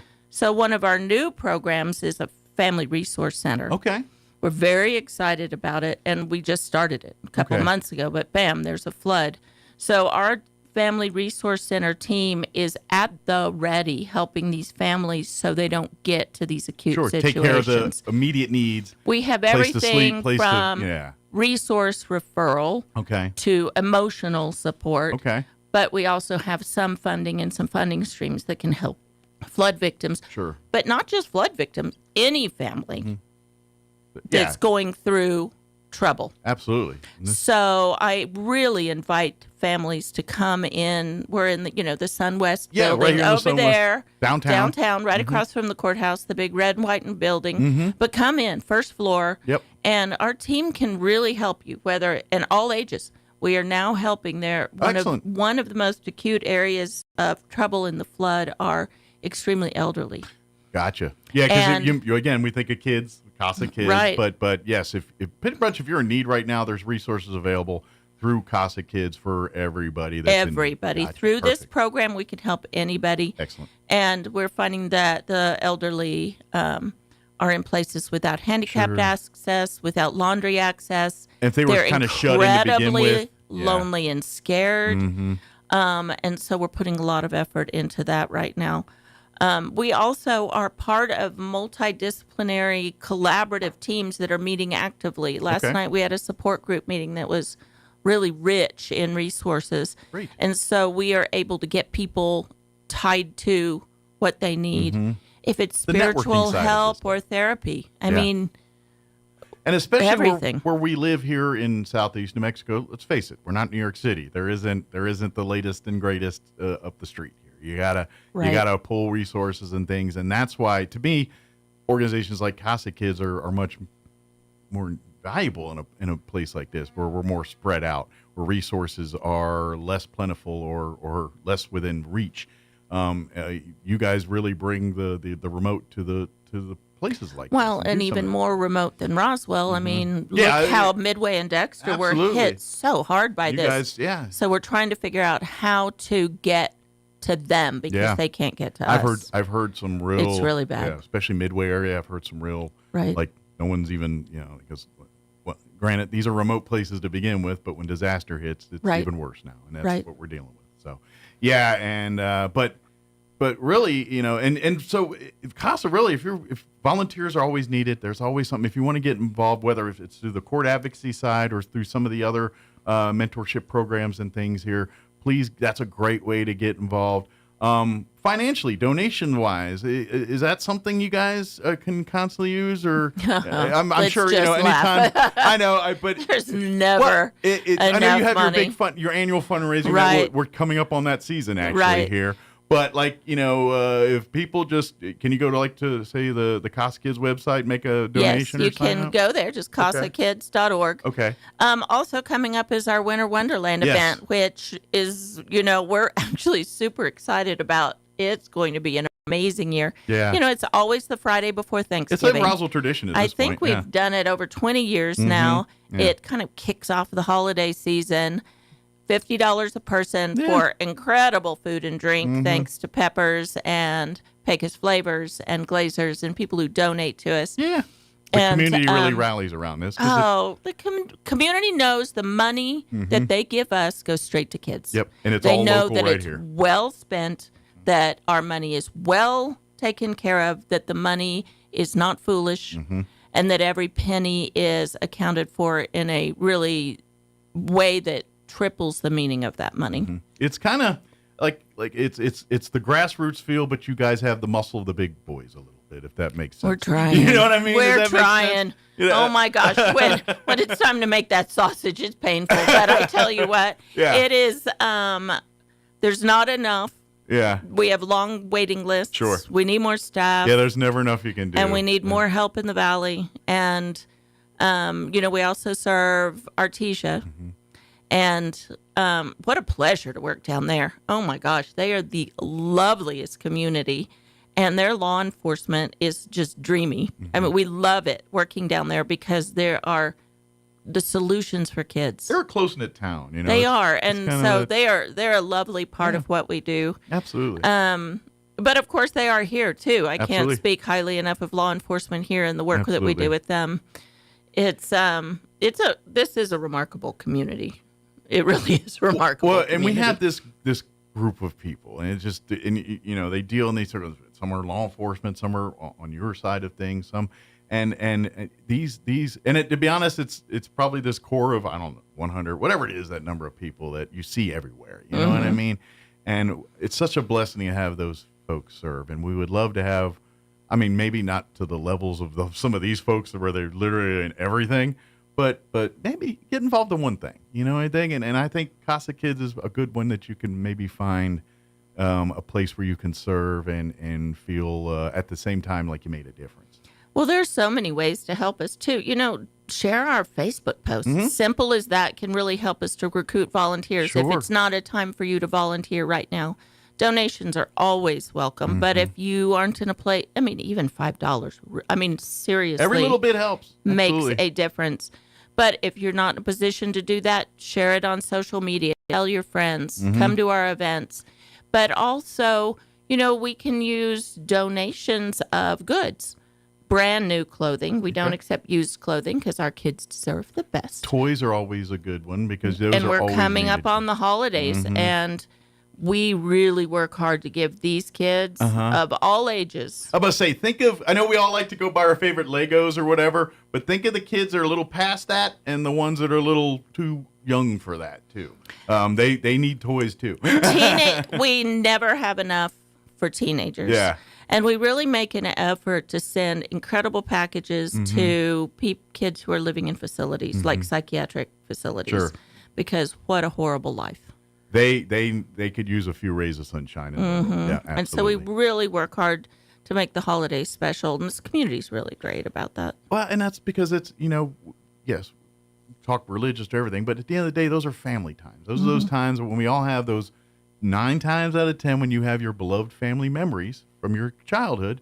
How many times revolve around Christmas or Easter or 4th of July? Or, you know what I mean? It's those family moments. And so that's what we want to do. Despite you're not in ideally of the family situation, we want to create positive experiences and positive memories for you. Absolutely. And that's what it's about. It's no different than like for domestic violence, the Grammy's house. Please help them during the holidays too. I just love them down there. Yeah, they do. You know, they have kids in there too when some of those victims come to the home, and so you know, don't forget them with toys and stuff too. But we're getting up on that season, and definitely Casa could use those toys for the kids. But like I said, I know we all love buying the toys like they kind of, but don't forget we have some 13, Are you 14, a Lego maniac? 15. Yeah, They're not it's going to real. be into yeah. But, you know, you're going to have some 15-year-olds that are not going to necessarily be into that. They're going to want something more Right. You know, digital gift or- certificates, Yeah. sporting equipment, hygiene, Yeah. like cool hygiene supplies, things like that are good for teenagers. Let me ask this, because I'm not a girl. Is makeup still a thing? Oh, for, honey, makeup is that- way is a that thing. is that acceptable? You can all gift for a these 14-year-old girl? makeup I don't know. kits are great Okay. for our teenage girls. Okay, they good. love I was it. just wondering, the 'cause, like, ones that with might a be a good million one. colors. Yeah, I figured they that'd be a love good that. one, but then I was like, well, maybe people don't want that. So let me ask No, yeah, first. no, they do. They do. Pajamas are always pajamas for all ages are Oh, a yeah. big one. Anything cozy or comfy is great for a 16-year-old. Yeah. I don't care if it's a boy or girl, Right, whatever. no, it don't it's matter. true. It is true. If it's to be honest, it's great for a 50-year-old man too. I'll take it. And I tell you what, there are people every year that'll come out and donate cell phones, Game Boys, whatever it is. They get some of the bigger. They'll take this community. I love that. People who can are very good at knowing, well, you know, there's nothing like a nice set of tennis shoes Sure. to make a difference in a kid's life. And in some of these cases, these kids are probably treating it like it's their prized possession. You Oh, know what I my mean? gosh. Oh, Like, it's a life changer. Yeah, when you receive something that you hold so dear, you're going to take care of it like it's your child. You know what I mean? Oh, no, And they do. I imagine they get a phone or get something that they're blown away they would have got. It's literally probably the biggest gift they've ever received ever in the history of their life. They're going to treat that like it's, you know, they're probably going to baby it. You know, also, you know what I mean? though, it's treasured things Sure. like the quilt makers are amazing at giving us these Absolutely. gorgeous quilts. And there was this one girl who kept running away from home because she was so abused and so scared of everything. Just looking for a place of comfort. And the only thing she would ever consistently take with her was that quilt. That speaks volumes. Speaks volumes. Yep. And so gifts of all kinds. Well, Gifts it of goes all back to kinds. that thing you were talking earlier when you just told that young man, good job. And you just kind of thought it would just be, well, thanks. And it turned into the moment it turned into. That you know, you're having those moments every day. Those random acts of kindness. Just giving someone a candy bar sometimes little things is the difference in cracking that armor and fixing a problem. You know what I mean? It's just I honestly ask this community to pray for us too. Mm-hmm. My team of staff and volunteers, this is hard. I mean, this is hard. It's the stuff of nightmares. It's hard to slog on. They carry a lot of the pain that these children carry.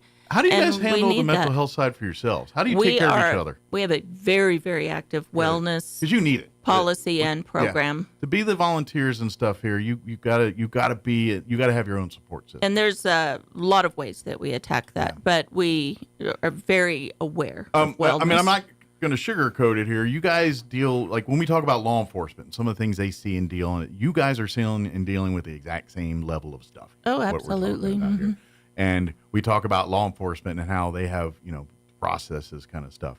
We need that same kind of for those volunteers, because when you see enough darkness, it jades you after a while, and you get slanted, you get depressed, you get your own mental health deteriorates. People do burn out. We do, we take very good care of our team. Good, because that's the key. These and that's probably why your volunteers are so great, because they understand that yes, we're all about these kids, but we got to watch each other's back too. Well, even yesterday it was happening, when there's a crisis, people tend to work nonstop, and they're in fifth gear, and I can't go, I can't relax, I can't eat lunch, I can't do this, and turned to one person and said, you will leave, you will eat lunch, you will take a breath. That is how humans cope with tragedy sometimes, is you put your nose to the grindstone and plow through it. And that's not a bad way to do it, but you got to know when to pull back on No, the we take care of that. But I tell you what, my team, whoa.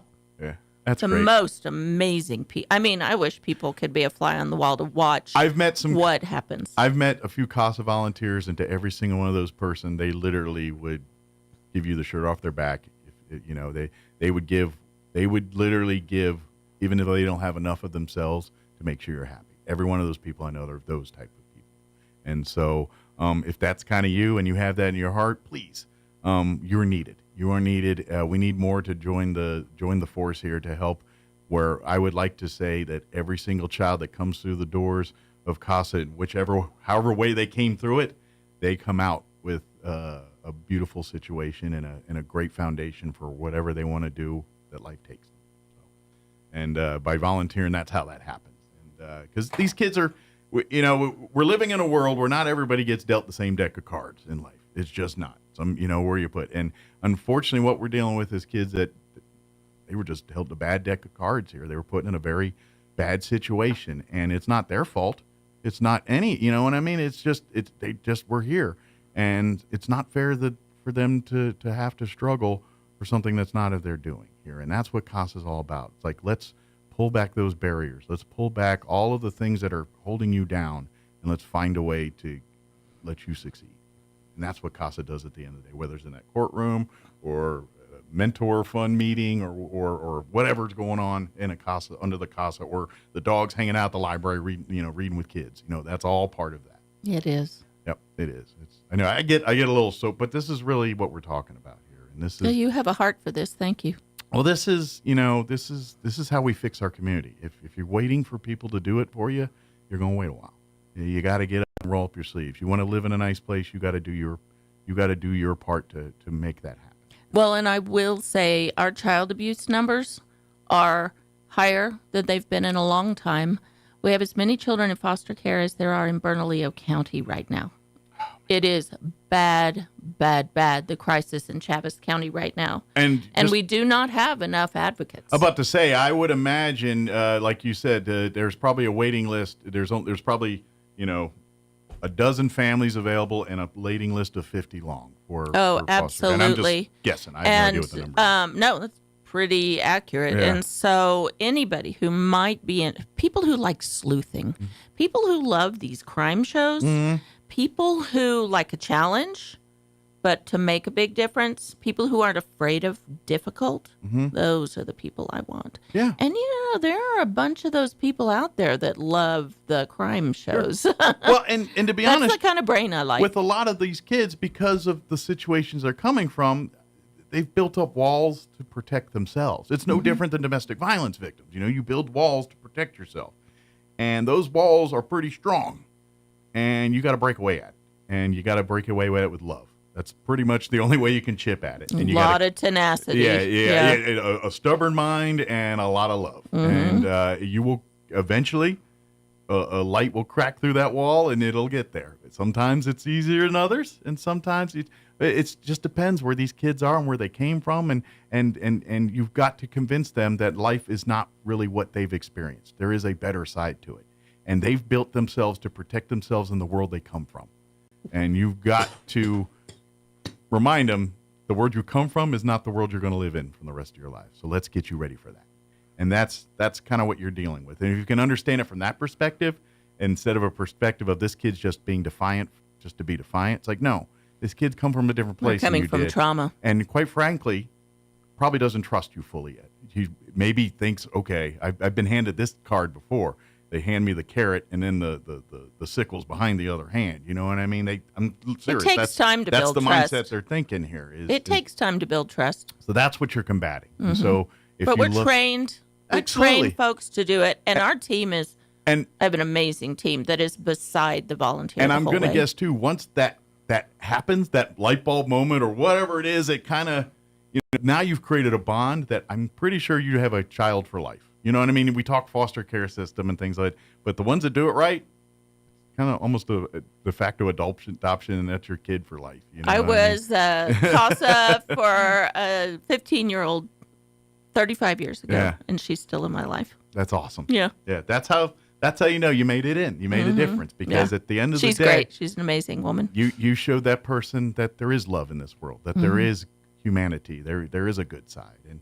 And sometimes it's hard for them to see it, but once they do, then guess what?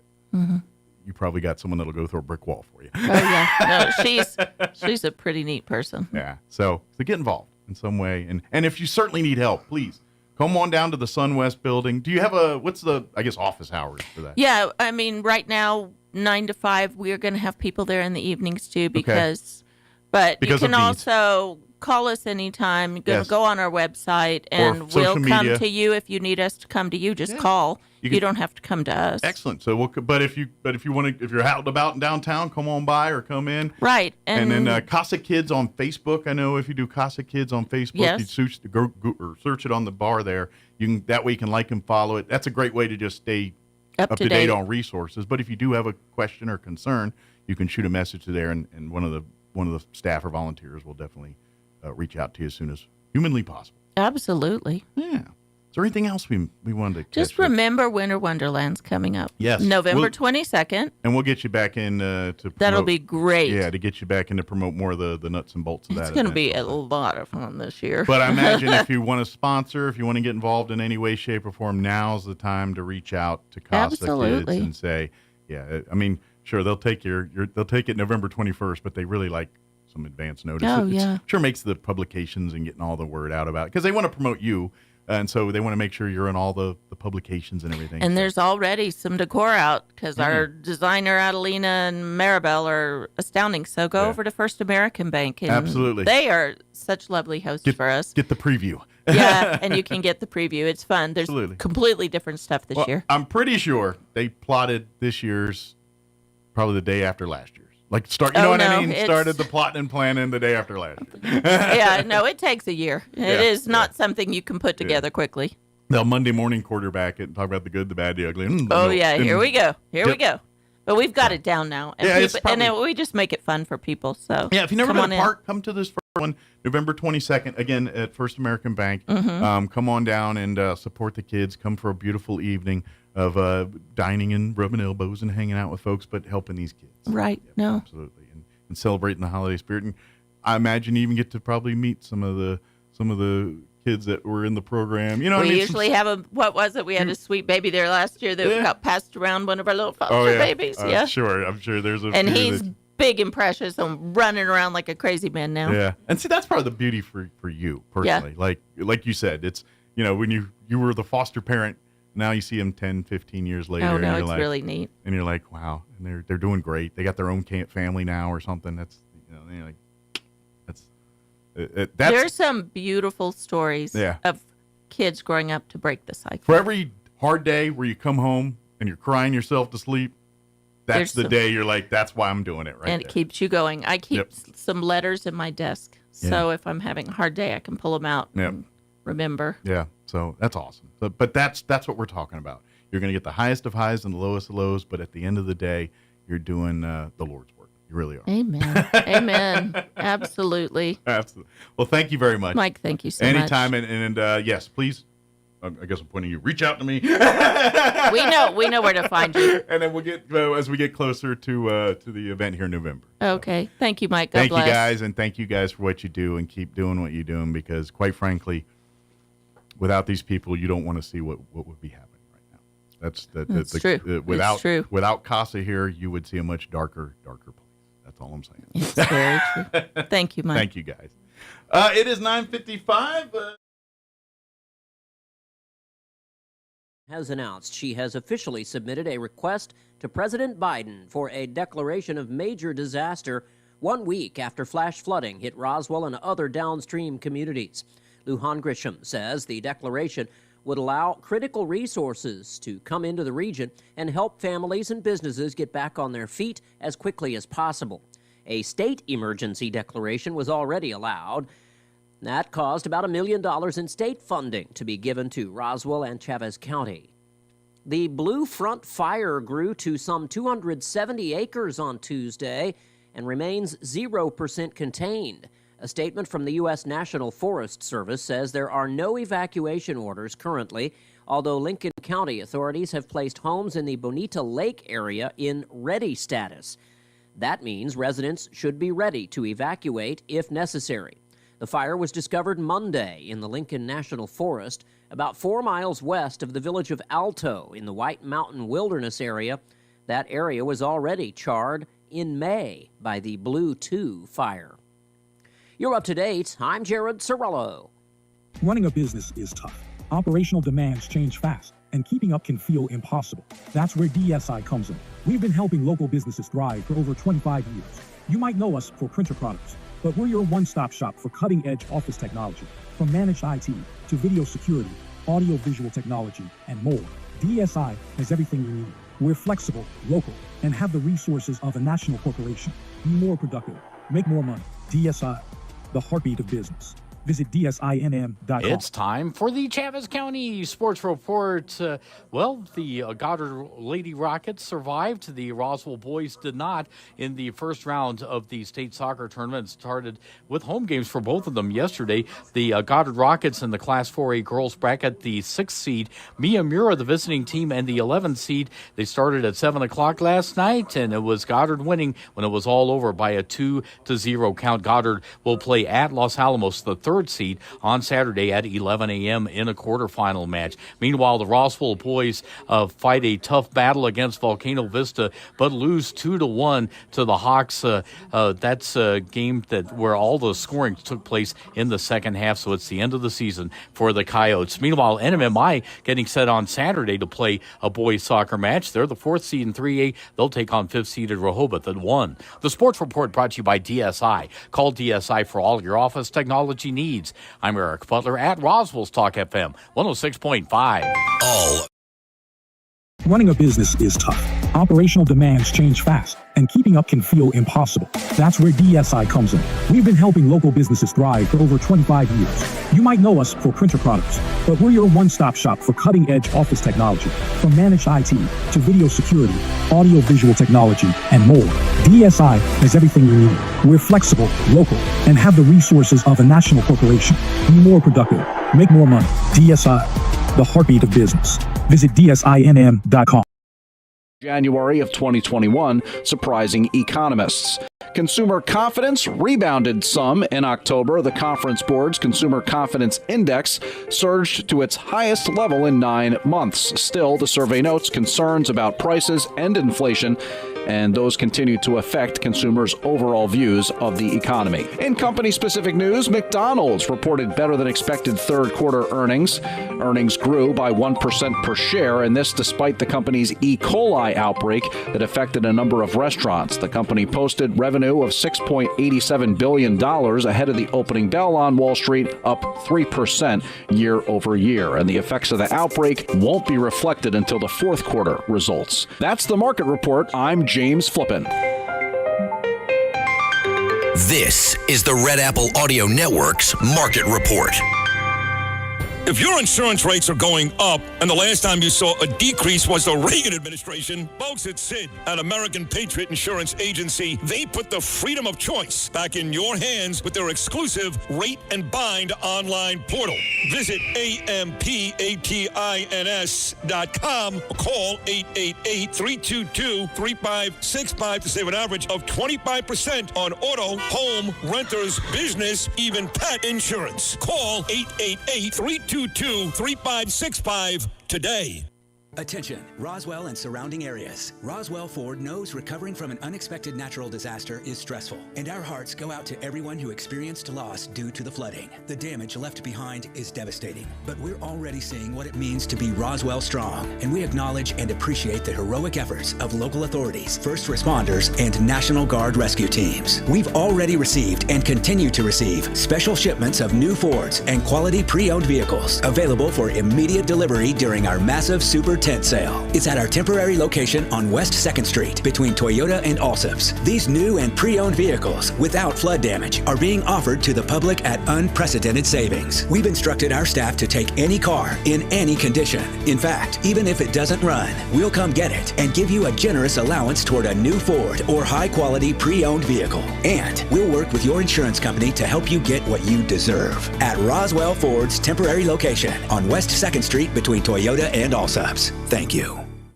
How do you find a roofing contractor you can trust? You can randomly pick one, cross your fingers and hope for the best, or maybe you can ask a psychic to predict who's trustworthy. Here's a better idea.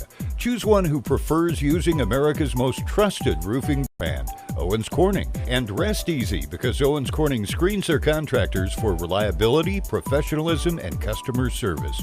Why take any chances? Owens Corning, trusted contractors, proven products. For an Owens Corning preferred contractor, visit owenscorning.com/roofing. For a free estimate, give Do Right Roofing a call today. 575-623-2273. Find them fast in names and numbers. Artesia General Hospital has welcomed cardiologist Luther Weathers to the team. Dr. Weathers is board certified with a subspecialty in cardiovascular diseases. He treats patients with genetic heart defects, heart rhythm disorders, heart failure, coronary artery disease, chronic high blood pressure, and other cardiovascular diseases. Call 575-736-8270 to schedule your visit with Dr. Weathers in Artesia, or visit artesiageneral.com/cardio appointment. Se habla español. Hugh Hewitt is now in Roswell on 106.5 FM KEND Roswell. And we're closing it on 9 o'clock. Town Hall News is up next. We'll be back on the other side of news. Don't go away. You're listening to Mornings with Mike Winters right here on 106.5 Roswell's Talk FM. Stay tuned. Breaking news this hour from townhall.com. I'm Rich Thomason. It is a big win for election integrity in the state of Virginia. The Supreme Court has allowed Virginia to resume its purge of voter registrations. It's a step the state says is aimed at keeping non-citizens from casting ballots. The justices granted an emergency appeal from Virginia's Republican administration led by Governor Glenn Youngkin. The justices acted on the appeal after a federal judge found that the state had illegally purged more than 1,600 voter registrations in the past 2 months. Bob Agnew reporting. For Donald Trump and Kamala Harris, today is a busy day on the campaign trail. Harris will campaign in Raleigh, North Carolina, Harrisburg, Pennsylvania, and Madison, Wisconsin, while Trump takes the stage in Rocky Mount, North Carolina, before a rally in Green Bay with former Packers quarterback Brett Favre. At a rally in Allentown, Pennsylvania, Tuesday night, Donald Trump railed against Vice President Kamala Harris, saying the country can't afford another 4 years with the Democrat at the helm. Kamala has embarrassed us. She doesn't have what it takes. Harris pledged to put country over party and self in a speech with the White House backdrop. I pledge to seek common ground and common sense solutions to make your life better. I'm Jennifer King. The government reports the economy grew at a 2.8% annual clip July through September. And later in the week, we'll get the lowdown on the job market. Economists surveyed by the data from FactSet believe Friday's jobs report will show that just 120,000 jobs were added to the economy in October. That's a decent number, but it's less than half of September's robust 254,000 gain. Economists estimate that Hurricanes Helene and Milton, combined with the ongoing Boeing machinist strike, helped reduce hiring last month by a... And that report from correspondent Donna Warder. Wall Street's higher, the Dow up 140. Townhall.com. Everybody wants cheap airfare, but where do you find it? You call low-cost airlines. Their prices are direct from the airlines, and they're so low you can't find these fares published anywhere. They specialize in cheap flights, discount hotel rooms, cheap car rental rates, and great package deals anywhere around the world. Wherever you want to go, they can help you get there cheaply and with a best price guarantee. If you want the lowest prices on your airline tickets or other travel services, call now. That's right, call. That's the only way to get these rates. Experts are standing by 24/7 to get you the cheapest airfare and hotel rates available. So don't wait. Call right now for the lowest travel prices anywhere and for great last-minute travel deals too. Call 866-755-5300. That's 866-755-5300. Again, that's 866-755-5300. Call us right now. Researchers say almost half of the Earth's landmass suffered at least 1 month of severe drought last year. Since the 1980s, the area of the world's landmass affected by drought has tripled. In the 80s, 15% of the world saw drought for 1 month or more, and last year that figure was 48%. The increase has been particularly dramatic in Brazil, which saw 9 months more of drought last year compared with a baseline of the 1950s. Somalia saw 10 months more. Last year was the driest year on record. It was also one of the wettest. Many places are facing a double hazard. When intense rain follows drought, the soil is especially vulnerable, causing severe damage to agriculture and to public health. The BBC's Stephanie Haggerty. A Chinese spaceship carrying a 3-person crew is docked with China's orbiting space station, China placing a greater emphasis on advancing its space program in recent years. News and analysis at townhall.com. NASA's comet watchers say one of those big balls of ice, rock, and dust broke apart as it approached the sun. The space agency says its sun-observing spacecraft captured the moment when the comet broke into chunks this week. Astronomers have been tracking the comet since it was discovered in September by a telescope in Hawaii. It's thought to be part of a family of comets that pass incredibly close to the sun. Comets are cosmic snowballs of dust and ice that circle the sun. Occasionally, comets can make their way into the inner solar system. Keith Peters reporting. Clark County, Washington's auditor says about 475 damaged ballots were retrieved from a ballot box that was burned early Monday. Greg Himsey says workers are now searching through the damaged ballots. They're looking for voter information. They'd like to contact the voters about getting them a new ballot. More on these stories, townhall.com.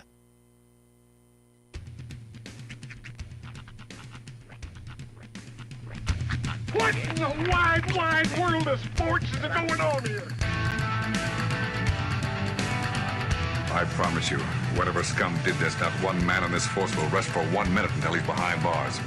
Now let's grab a bite to eat. Yeah, come on. I feel the hot wind on my shoulder and the touch of a world that is older. I hit the switch and check the number.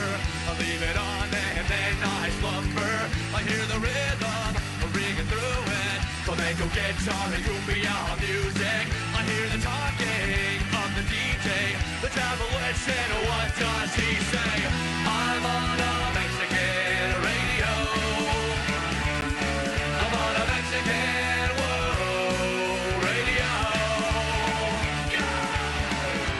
Broadcasting live from high atop the J.P. White Building in downtown Roswell, New Mexico. It's Mornings with Mike Winters on 106.5 Roswell's Talk FM. Is that what I sound like when I talk? Now, here's your host, Mike Winters.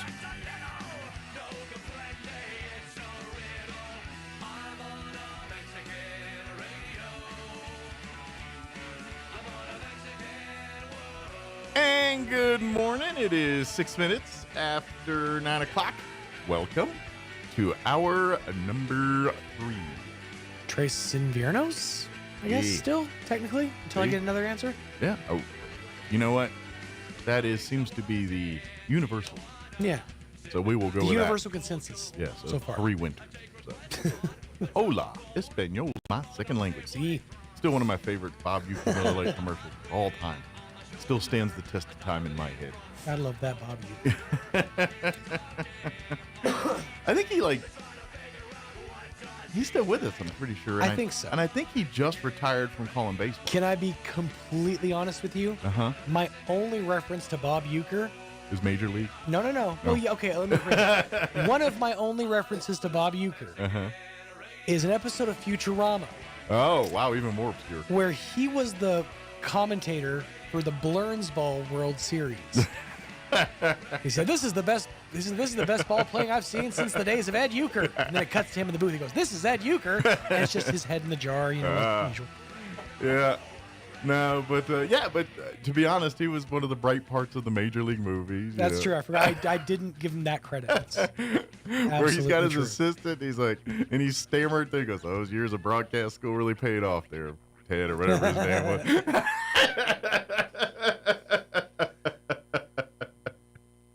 And then as the team stakes, the Jack Daniels turns up, and then he foul ball to who cares? So, fair enough, Bob Euchre. Yeah, definitely didn't get the credit that he deserved. Yeah. And by the way, pound for pound, best comedic sports movies gotta be the Major League movies. As far as not overly stupid. Yeah, still with us. He's 90 years old. Yeah, I know. I think I'd say he just retired. Okay, I'll give you not overly stupid, but there's just Major League was a good series of movies. It's to me, they still hold up. I watched them. I watched one like a year ago, and I was equally laughing at it and equally enjoyed it. It to me, I think it holds up better. I'm talking not sports movies overall. I'm talking comedic style. I can't name one that's going to be better in it. Yeah, well, we're talking about sports, specific sports, like sports series, comedic movies. But see, and here's where we differ. Yes, because a lot of the movies that I remember from that era of sports movies were like The Mighty Ducks. Yeah, exactly. That's a great series, but though. Take it outside that era, and I beg you, tell me one still better. Hot Shots. I don't know. It's not a sports movie. Not really a sports movie. Yeah, I don't know. I honestly don't know. I mean, there's good ones. Now, one could argue, like if I give you one that I would say would be in the argument, would be Slapshot. Okay, but are we talking about as a series or as a standalone movie? Comedic movies, Major League, take either of those movies by themselves or collectively, don't matter none. I'm just talking sports movies. Okay. Slapshot would be the only movie I would maybe hear an argument for. The only reason I would give the nod to Major League is because so many people care less about hockey. I feel like maybe there's one I'm not thinking of. Yeah. But Jesus. You really walk quietly. Like get a bell on him or something. I am very sneaky, sir. You are indeed. Sneaky. Sneaky. I turned the mic on. Making sure. Are we talking about just comedy sports movies? Yes. Comedic sports movies, yes. The Replacements, can I say that? That's not a bad movie. Because it's kind of comedic. It is kind of comedic, but it has too much heart in it to make it a comedic, full-on comedy. Well, if we're going there, it's not called The Replacements. Hang on. What was that one with, oh man, I can't remember that guy's name now, too. Dave Koechner. There was one with, and it was a parody of The Replacements, and it was called... It's a parody of a parody? Yeah. It's called The Comebacks. That's exactly what I was going to say. Yep. That's straight trash. That movie was fantastic. You take it back, sir. It was fantastically trash. The quarterback's name was Asil Turi, and the coach kept calling him ACL Turi. Yeah, the fact that there's a radio parody in that movie makes it awesome. And it's iPod. iPod. It is but it's dated. Admittedly, I think it's from the same producers as the Meet the Spartans movies and all those. But to be honest, it's dated. Like, you watch that movie 10 years later, it's not, all the jokes are stale. And that's kind of the problem with those movies. Like, if you go back and watch, like, Disaster Movie or Epic Movie, it's like, did you just make a Was Up reference? Yeah. Whereas Major League, no, none of that. All those jokes still hold up. All them jokes still hold up. Although another Randy one I would Quaid's say, still funny. a good Summer one. Catch, maybe? One I'd say for Summer Catch is a romantic comedy. Yeah, fair enough. I did see it on a date. that had sports in it. Go ahead. What I'd say for baseball is the bench warmers. The Rob Schneider film.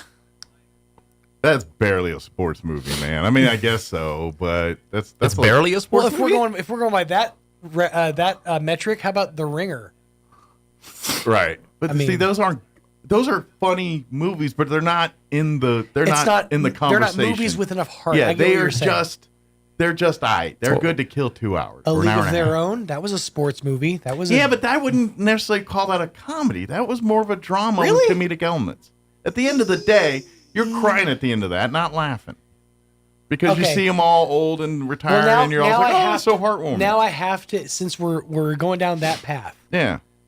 I have to shout out Sandlot.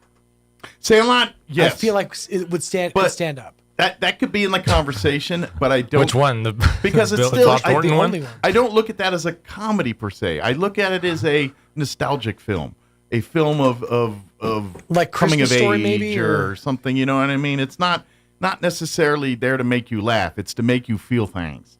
Yeah. Whereas Major although- League ain't making you feel nothing but laugh. It depends on when you see it, because I mean, it was a very comedic movie when I was a kid. I understand, but to watch it today, it doesn't hold up that way.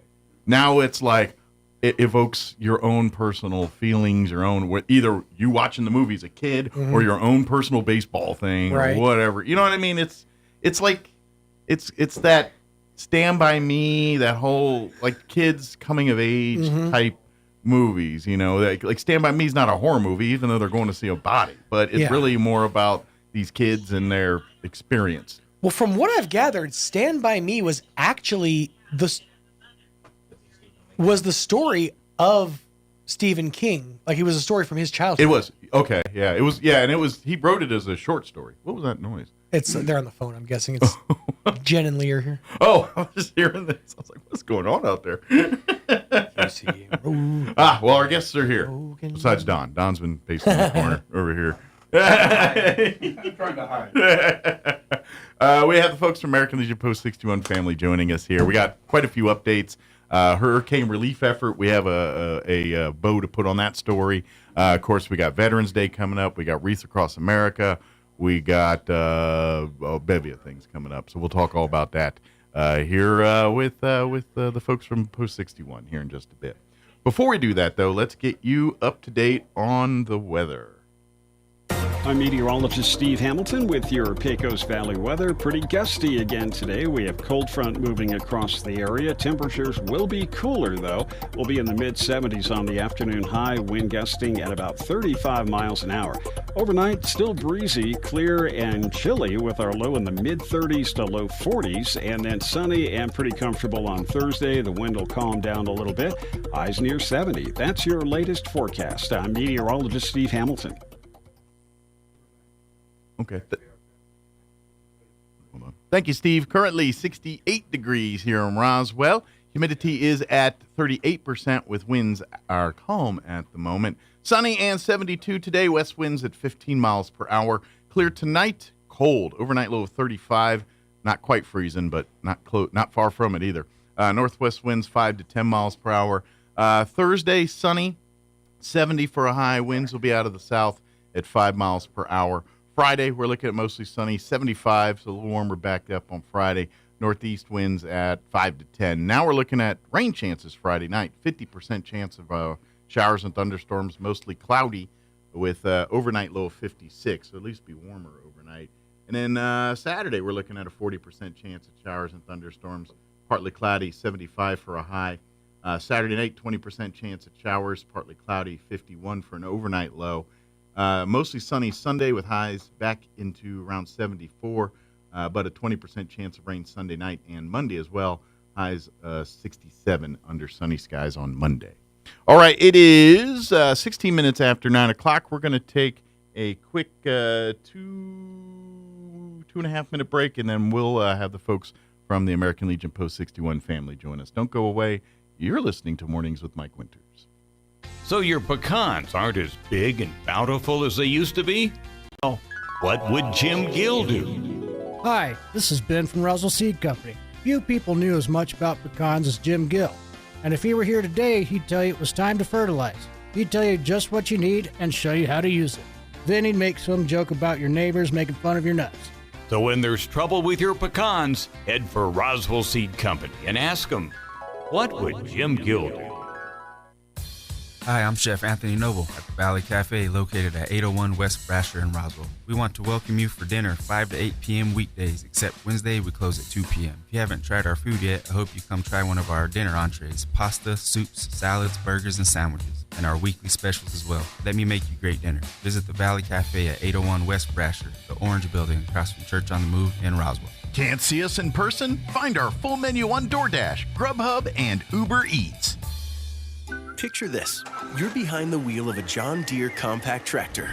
You're effortlessly breaking ground, moving piles of rocks just by moving a lever, and enjoying the sun as you clear brush across your pasture. We could keep trying to put you in the moment, but to really understand what this feels like, you just have to get in the seat. Stop by Pecos Valley Equipment in Artesia and Roswell, or visit us online at pecosvalleyequipment.com. How do you find a roofing contractor you can trust? You can randomly pick one, cross your fingers and hope for the best, or maybe you can ask a psychic to predict who's trustworthy. Here's a better idea. Choose one who prefers using America's most trusted roofing brand, Owens Corning. And rest easy, because Owens Corning screens their contractors for reliability, professionalism, and customer service. Why take any chances? Owens Corning, trusted contractors, proven products. For an Owens Corning preferred contractor, visit owenscorning.com/roofing. For a free estimate, give Do Right Roofing a call today. 575-623-2273. Find them fast in names and numbers. Are you ready to succeed? The School of Arts and Sciences at ENMU Roswell covers a broad curriculum. The certificates and degrees offered within these programs will prepare students to realize personal, professional, and occupational objectives, from ag science and agricultural technology to behavioral science, biology, bookkeeping and accounting, business administration, criminal justice, education, and mathematics. ENMU Roswell can set you up for success. Register now on campus or online at roswell.emu.edu. Eastern New Mexico University, Roswell. Success starts here. A Greek-Canadian man invented the Hawaiian pizza. His name was Tex Colorado, and he was from Detroit. Here's Mike Winters. And good morning. It is 19 minutes after 9 o'clock, and joining us in studio this morning from American Legion Post 61 family, of course, Commander Lee and Vice Commander Don Weld. We'll go with that title for right now. Vice Commander. Buenos dias. Good morning, Mike. Good morning. How are y'all doing this Running morning? a business is operational demands change fast, and a lot of crazy mornings lately here. It's been kind of one of those things, but a lot of stuff going on. A lot of updates from Legion side to get folks out there. We may not have enough time to get to everything. So let's probably start and put a bow on one thing first. Last time we had talked about one of our Legionnaires, Russ Cyphers. Yes, yeah. I'd ask him to come on this morning. He flatly refused. He's had enough radio. Last time. It's not my thing. Although he said he didn't have a bad experience. Good. Some people this microphone just brings angst and anxiety to some folks. All right. The good news is he went out to Alamogordo. He got a bunch of stuff here in Roswell first. The writers had their meeting out there. They were supposed to help him load up, which they did. At the local Home Depot, they rearranged the load to make sure that it was in good order. Roadworthy. They had raised the writers themselves raised about $3,000 to $4,000. We had garnished or garnered about the same amount. They had about a total of $7,000 in cash taken out there, and we had about $6,000 worth of product, ranging from water, clothing, hygiene items, all kinds of First stuff. aid stuff, all kinds of stuff. But that was the day of storm. the flood. Yeah, the storm started rolling in. So the highway was cut off. His plan was to come back through Roswell, pick up some more stuff, and go. And he called me, and I said, no, sheriff says that the road is out. Just hit down to I-20 and just go. Head east. And that's what I had him do. He took his time and went across Texas and got all the way to Shreveport, Louisiana, which was his first stop. He was supposed to offload some and take on some other stuff there at Shreveport, and they wouldn't take anything. So he was like, okay, what do I do? And they said, well, the next stop is, he says, I want to go to Florida. And they said, no, you can't go to Florida. You got to go to Georgia. So he went all the way into Georgia, and he found the Department of Georgia, and they took everything, and he took pictures of everything. I haven't got the pictures yet, but we'll put them up on their website as soon as possible. So he was able to get all that to the Department of Georgia, which is going to distribute that. And apparently they had taken a bunch of other donations and picked up a few other things as well. So that got dropped off. He turned around and he hightailed it back here. But it was kind of it was a letdown because the riders did not join him on the road, so he was kind of unprotected. But I guess I can't really blame him. I mean, with the rain and the weather and all that stuff, the flooding did create a lot of more obstacles. Do you want to ride a motorcycle through that? Probably not. But so I don't blame them. I just feel a little let down because they didn't have any alternatives. But mission accomplished, nonetheless. Mission is accomplished. That's the good thing. And he did thank you to all that fantastic contributed. job. Yep. Yes, big thank you to all that contributed. I want to thank the Roswell Chamber of Commerce for allowing us to house some of the equipment there. Southwest Printers, same deal. We had a bunch of private donations that come in.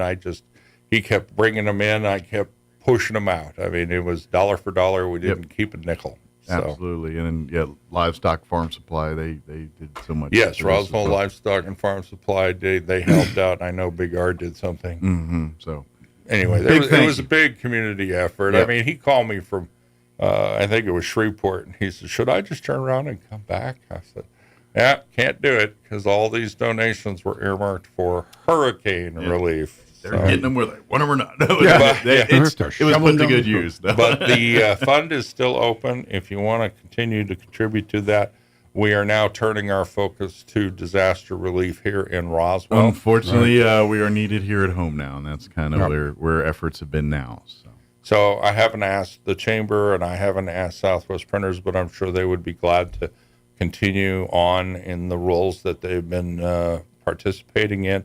So if you have any material or you have any checks or whatever, just get them to us, and we'll make sure that the people that need them the most here.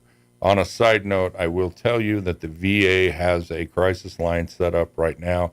They're calling as many veterans as possible in this area. If you're negatively affected by the flood in any way, even if it's just a financial loss, they can direct you to get money. They can direct you to people to repair your home. They can get you to all the resources that you need medically. So contact the VA in Albuquerque if you need assistance right away, and they will help you. Also want to point out, too, since we're talking about this, we had Geneva from Many Hands on this morning. And this Friday at 4 p.m. at Grace Community Church, they're having a town hall meeting. Nonprofits, everybody, people in need, it's a resource information gathering meeting. They're going to have representatives from the big boys, the Salvation Army, FEMA, the whole nine. They're going to be there with nonprofits, locals, and it's just a coordinating meeting. And this is the kind of stuff. So if you're a nonprofit that's part of the relief efforts, one way, shape, or another, probably want to have some representatives there for that. And then, of course, if you are in need and have questions, if you need more information about any of this, just call the Chaves County Health Council's 211 hotline. They'll be happy to answer any questions about it. But mark it on your calendars, Friday, 4 p.m. at Grace Community Church. Which one is Grace? That's the one off of Mescalero there. Up north. Yes. Right, yeah. Oh, is that near the Assumption Church? Or is it It's different? not far from there. It's a couple blocks. That's off of, Kentucky? And then there's so many churches in town. I lose Kentucky track of connects where everything is. to Mescalero, and then you can just catch. So it's not next to it, but it's a stone throw. So it's not Well, if far. you have from time to go to that, I think Grace is where VFW meets. it could very well be. Yeah, I believe you're right. Yes, Yeah. yes, you're absolutely correct. Yes, If you that's could where they make meet. it, that'd be great. I'll see I'm if going I to be can. in Albuquerque. Okay, I'll see if I can get out there. But that's correct. That's where What time is it? 4 p.m. on Friday. Day after tomorrow. So, but that's another place for resources and things here too. We do kind of. I know this one's something that we're right in the season for, and so we're just now. Before we talk about Veterans Day and all that, Christmas. We're coming up on the Christmas season, and Reese Across America is one of our other projects that we have adopted as part of our Legion. And it's a great organization that they basically, first off, they hire veterans to make the wreaths. And they kind of use the veterans to make the wreaths and all that. But then they raise money for veterans programs, for veterans resources. They use all this money. Well, they do education. Yeah, all year education. It's a lot of veteran stuff. So they kind of hit it on both ends, employ veterans from the start and using the money to help other veterans and things like that. And what they do is they make these wreaths that will... Well, our goal is to place a wreath on the grave of every veteran in all of our cemeteries here in Roswell. And so what we're asking for is people to sponsor wreaths, basically. If you go to our American Legion website, roswelllegion.org, you'll find right on the front page. In fact, I just put a huge image for Reese Across America right in the middle. Front. Absolutely. Oh, you've seen it? Okay. Good. Well, I haven't seen the new one, but You've seen the past. But you click that, and then you just follow the instructions. You can buy a single wreath, or I think there's package deals. You get 5 or 10, and they're $17. I think they did go up a little bit. No, $17. That was like a year ago. A year ago, but anyway, and so like our goal is we'd love to get about 350. That's kind of where we're sweet spot's a little over 300. Yeah. But that would be our but as many as we can possibly get, as many as we'll put out there. And if I've got some pledges for a few, but the last time I checked, they hadn't been turned into purchases yet. But I do have some pledges. I usually do my annual thing. I just haven't gotten on there and done that yet, but I'll be doing that here pretty quickly too. So. Oh, and our post will buy some. 28 didn't buy any last year. I don't know if they're going to buy any this year. We'll see. But we'd love to, and by the way, too, they do offer options if you'd like to dedicate it in the memory of maybe a loved one that's a veteran, or by the way, if you want to learn more about what they do, there's also links there, and you can go to their websites and read all about Reese Across America and read about what they do with the money and how the program started and all that good stuff too. If you a little bit more. Bear in mind, our location is NM0072. So if you purchase generically from Reese Across America, you have to pair it up with us. Yes. So the other way of doing it, of course, is go to my website, direct link to our purchase site, and that I never see a nickel of the money; it goes straight to them. Sure. And then everything is dedicated to here, so the wreaths come here. We'll pick them up probably at the Methodist Church the day before or something like that. We have to let some of them dry out because some of them come wet. Gotcha. And then we'll be distributing them all probably around 10 o'clock in the morning on that day. Yeah, and the next day. And we'll do another. We'll welcome everyone to come on out to Memory Lawn and absolutely go out to and wherever we go. If we have more than what we need as far as wreaths, then we always put one down at the Chaves County Courthouse lawn. Generally, we put them on the 4 pillars at McBride, and we put an extra one for one of our deceased members, which is buried in the crematorium there. Yep. Ted Keck. Ted. Yep. And but the more we get, the more we'll distribute. Absolutely. So we'll start putting them on the graves over at South Park and everywhere else too. That's kind of we have a meeting on November 7th at 6 p.m. I've invited the Chaves County Sheriff's Department to come and give us a briefing on Veterans Day. But after that, then we will start pledging post funds to purchasing wreaths for Wreaths Across America. We generally buy like 15 of them or something like that. It just kind of depends.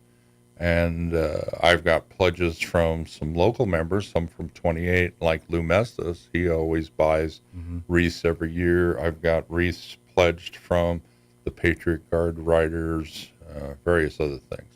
Also, if you go to roswelllegion.org, you see I put up the poster for the Veterans Day Parade, as well as the public invitation for NIMI's breakfast on November 11th. You have to RSVP before the 11th so that they know how much food to make. But they'd love to have you, so please RSVP. RSVP. Love to have you. So my website is now containing a lot more information than it did. I had a little bit of downtime. I was able to go in and update it quite considerably. All right. So some fresh stuff if you haven't been there in a while. Yeah, but let's talk Veterans Day. Yes, November 9th. We got everything kind of set up for it.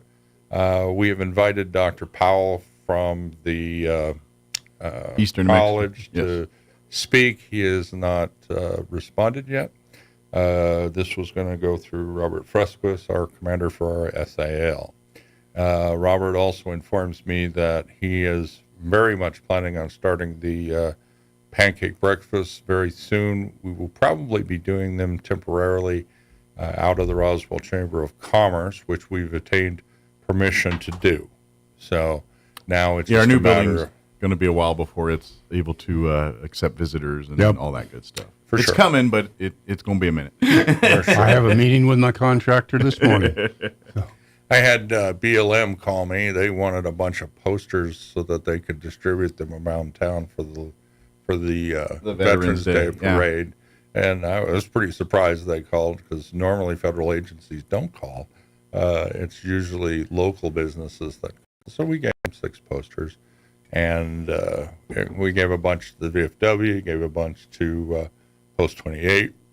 Pat Goff, she went and distributed a bunch of them around town too. So That's her strength. She hits everything. Finding things or getting things to things. That's her strength. She was asset. not adversely affected by the flood, thankfully. Good. I did talk to Hanan. She's the manager out at Red Lobster. Apparently, she lives near Cahoon Park, and her place got trashed. So her daughter, I guess, is up in Albuquerque with COVID, I guess. So she's separated from her daughter right now. Oh, so man. Well, wasn't too good. I did contact Brian, one of our members. He's going to actually try to make the next meeting. Thank you. But as far as Veterans Day. Post 2061 is concerned, not very many people were affected. Good.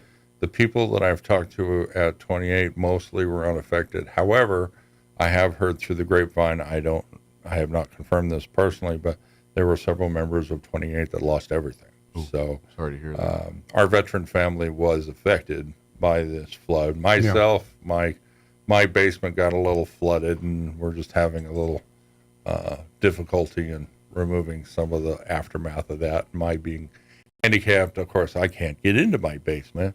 But my friend came over and power washed my driveway, which was nice. Now I just got to get rid of the rocks in the debris end of my driveway, which is hard to drive over on a wheelchair. The street cleaning machine went by my house this morning as I was leaving, so apparently they're starting to circulate Make throughout their the rounds. city. Well, I did hear Trying to get about in all the 6 streets. o'clock in the morning they had some yellow iron going down the street picking up all the debris and Right, stuff. and that's what they're doing. But I And looked so- out of my window during the storm, and my house was like on an island.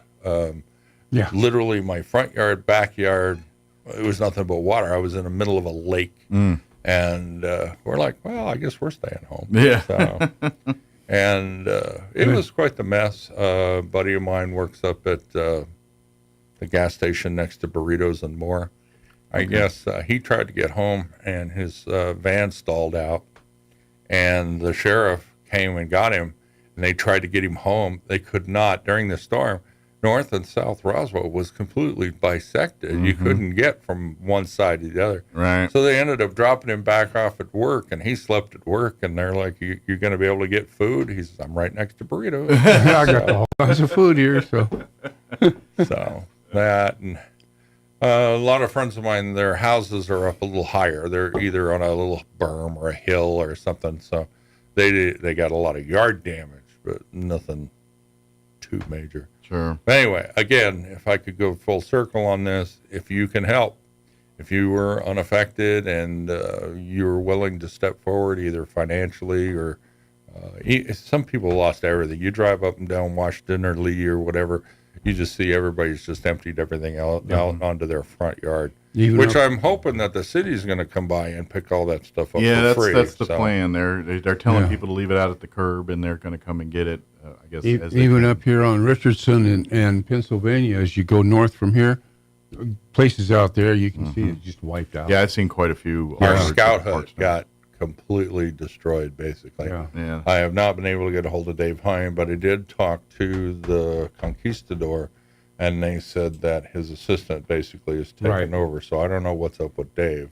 but hopefully he's okay. I know he had a heart attack a little while ago, but I thought he was on the mend. Yeah. Well, problem is that building was kind of historic. That's the part that saddens me the most. The whole side of the building is gone. They needed love, but it was. There's a lot of history in that building. Yeah, we need to get out there as soon as possible. Make sure we get anything of value out of there, and we need to get. They did get most of it out. Oh, they did. Okay. Yeah, the scouts actually went out there and started pulling stuff loose and getting it out of there. Just about everything. I know what the future holds. I think we still have 2 life vests there. Yes, that we've been using for. They're out. They're in my storage. They're in my storage area. Fort Chaplains, which is February. That's after. I don't really want to talk about. We'll get to that when we get to that. Yeah. But the thing is, the American Legion doesn't stop. No. We always got one more thing to do, and I know that there's going to be some big changes here in Roswell as far as the veteran service officer is concerned. So all that's going to be changing real soon. Okay. Dagmar out of Carlsbad, which has been taking up kind of a lot of the slack. She took a job in Albuquerque, so she's leaving the Carlsbad area come January 1st.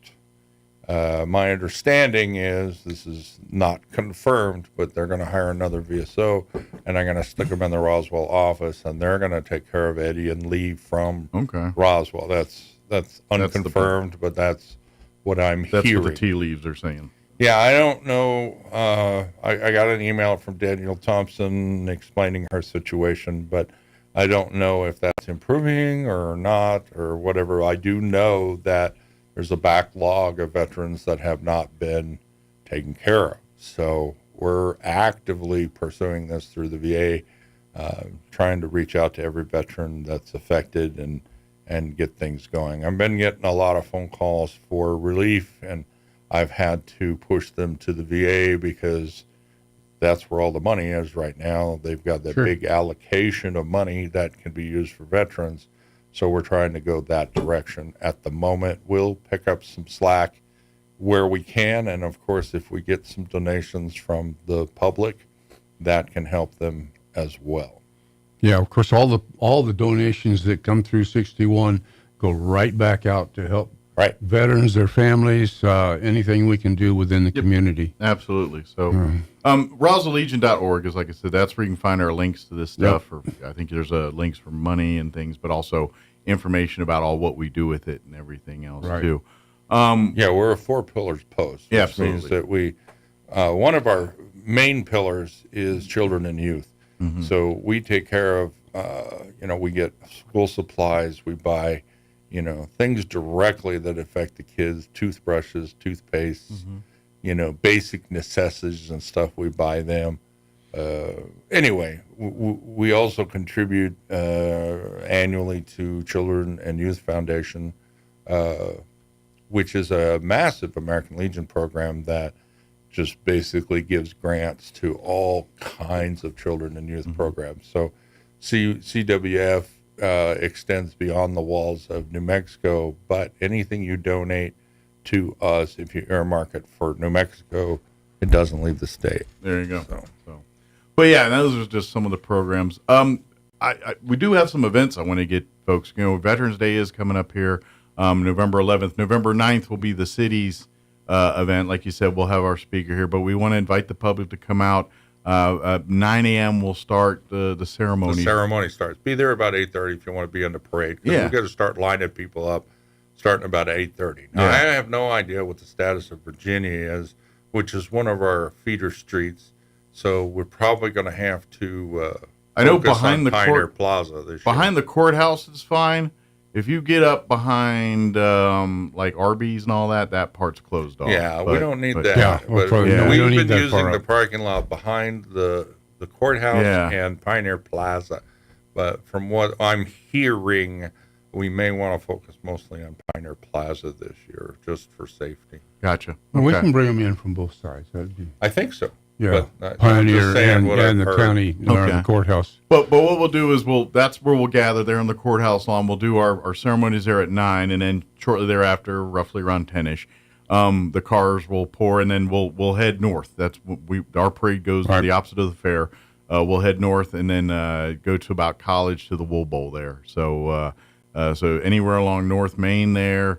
And all the way up into the Wool Bowl there. That's where you kind of get a good spot on the sidelines. My understanding is Larry has procured at least 2 vendors that are going to be up there, and a bunch of people that want to be in the parade. I've got lots of phone calls. Everybody's confused about this one point. Let me see if I can clarify it for everyone. right. You want to be in the parade? Show up. Bring it. 8:30. We don't have an entry fee. We Yeah. do not have a sign-up sheet. Yeah. We have a show up and you're in the parade. Bring us your veterans and come celebrate and That's come it. come That's right. come through the parade and let the crowd celebrate you. Yeah. And we have 2 parade marshals this year. Excellent. They will be. I love when we have not 1 but 2. 2 of them. Southeast New Mexico Veterans Transport is providing 2 vans. Okay. 1 for each parade marshal. We'll have a little stickers thrown on the side. Excellent. Parade marshal. So. And I'm telling you, usually those organizations are looking for veterans to ride in their vehicles and stuff. So so if any veterans out there want to get in, reach out to some of these folks. Absolutely. I usually Time's getting short. Call Talk me. to Crumlin and them. Usually they'll have something in the parade and they'll want some veterans sitting in a car or something like that. So there's a lot of organizations are looking to honor some veterans and love to have them part of their. My understanding sport is thing. Roswell Honda is doing some advertisement on their sign, is what I've been hearing from the VFW. Excellent. I haven't seen it because I haven't been down Second there Street. should be a parade information on. Well, I went through Cumberland, but so it might be on the Honda sign. But yeah, it's that sign up there on 2nd Street. So you've seen it? Okay, good. Yeah, excellent. Yeah, that's what I've heard, and they usually help us out every year. Absolutely. So I Yeah, was under Crumlin's the been a- assumption. Pioneer Crumlin Bank Auto is, Group, whatever dealership, they do yeah, a lot for Pioneer Bank is another one that has information. I don't know when they'll start putting it on their sign. So Pioneer actually stepped up and donated some money this year. They did it early. Thank you. They did it Awesome. before our convention this year, but they did earmark it for the parade. Well, that's awesome. So I need to mention that. We've had a few other donations that we'll mention as we get closer. I'd like to do another spot before Oh yeah, the we'll parade. definitely talk so- more about it between now and November 9th. So. Yeah. So, but we can get on the radio and talk about that a little bit more. And while we're talking veteran stuff, I want to put this on folks' radar. It's not part of American Legion per se, but definitely fits what we do. On Veterans Day proper, on the 11th there, at 1 p.m. on the Chavez County Courthouse lawn, the Daughters of the American Revolution are going to be dedicating a placard up there on the memorial. that's what I've got. Yeah. And it is free. Obviously, there's just communities invited to come be a part of the ceremony. I believe NMMI is going to have some of the chorus or the band, or they're going to be part of this as well too. So they're going to have a little ceremony and a little event here. But we would love to get as many folks out there to come in and be a part of the dedication of that there. Again, it's going to be on the Chavez County Courthouse lawn there at the Veterans Memorial. They're going to dedicate a placard there, and that'll be at 1 p.m. On Veterans Day, the 11th. Programming note for the 7th, Tom Blake normally does all of our patriotic music. This year it's going to be done by a gentleman by the name of John Donahue, which I guess is a country western singer of some sort. So just as a programming note, although Tom Blake will be there. Well, good, because Tom is as much as part of Oh, that. he's a is the staple. fixture. Yeah, Yeah, he's much yeah. of the fabric of that Yeah. Veterans Day as the veterans are. It Yeah. seems like.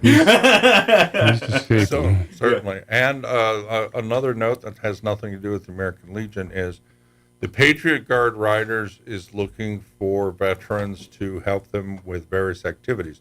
One of them I know for sure is they do a flag line at Goddard and probably do one at Roswell High School. I've not seen the one at Roswell High School, but I know they do the one at Goddard. They're not looking necessarily for permanent members. If you can just stand there, look pretty, and hold a flag, Sure. That helps them out Sure. tremendously. They would love to be volunteer, so you don't have to join. But No. although I imagine if you're interested, they'd love to talk to you about Long it. term, the Patriot Guard Riders are needing members. Yeah. So if you got a motorcycle, you want to ride, get in contact Sure. with them as soon as possible. But you don't have to sign your name on the dotted line to No, help out no. with this event. In fact, they're trying to get me to do it.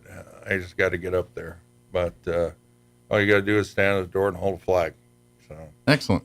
But if you want more information, contact me, commander@roswelllegion.org, or you can call me. My phone numbers are right there on the front page.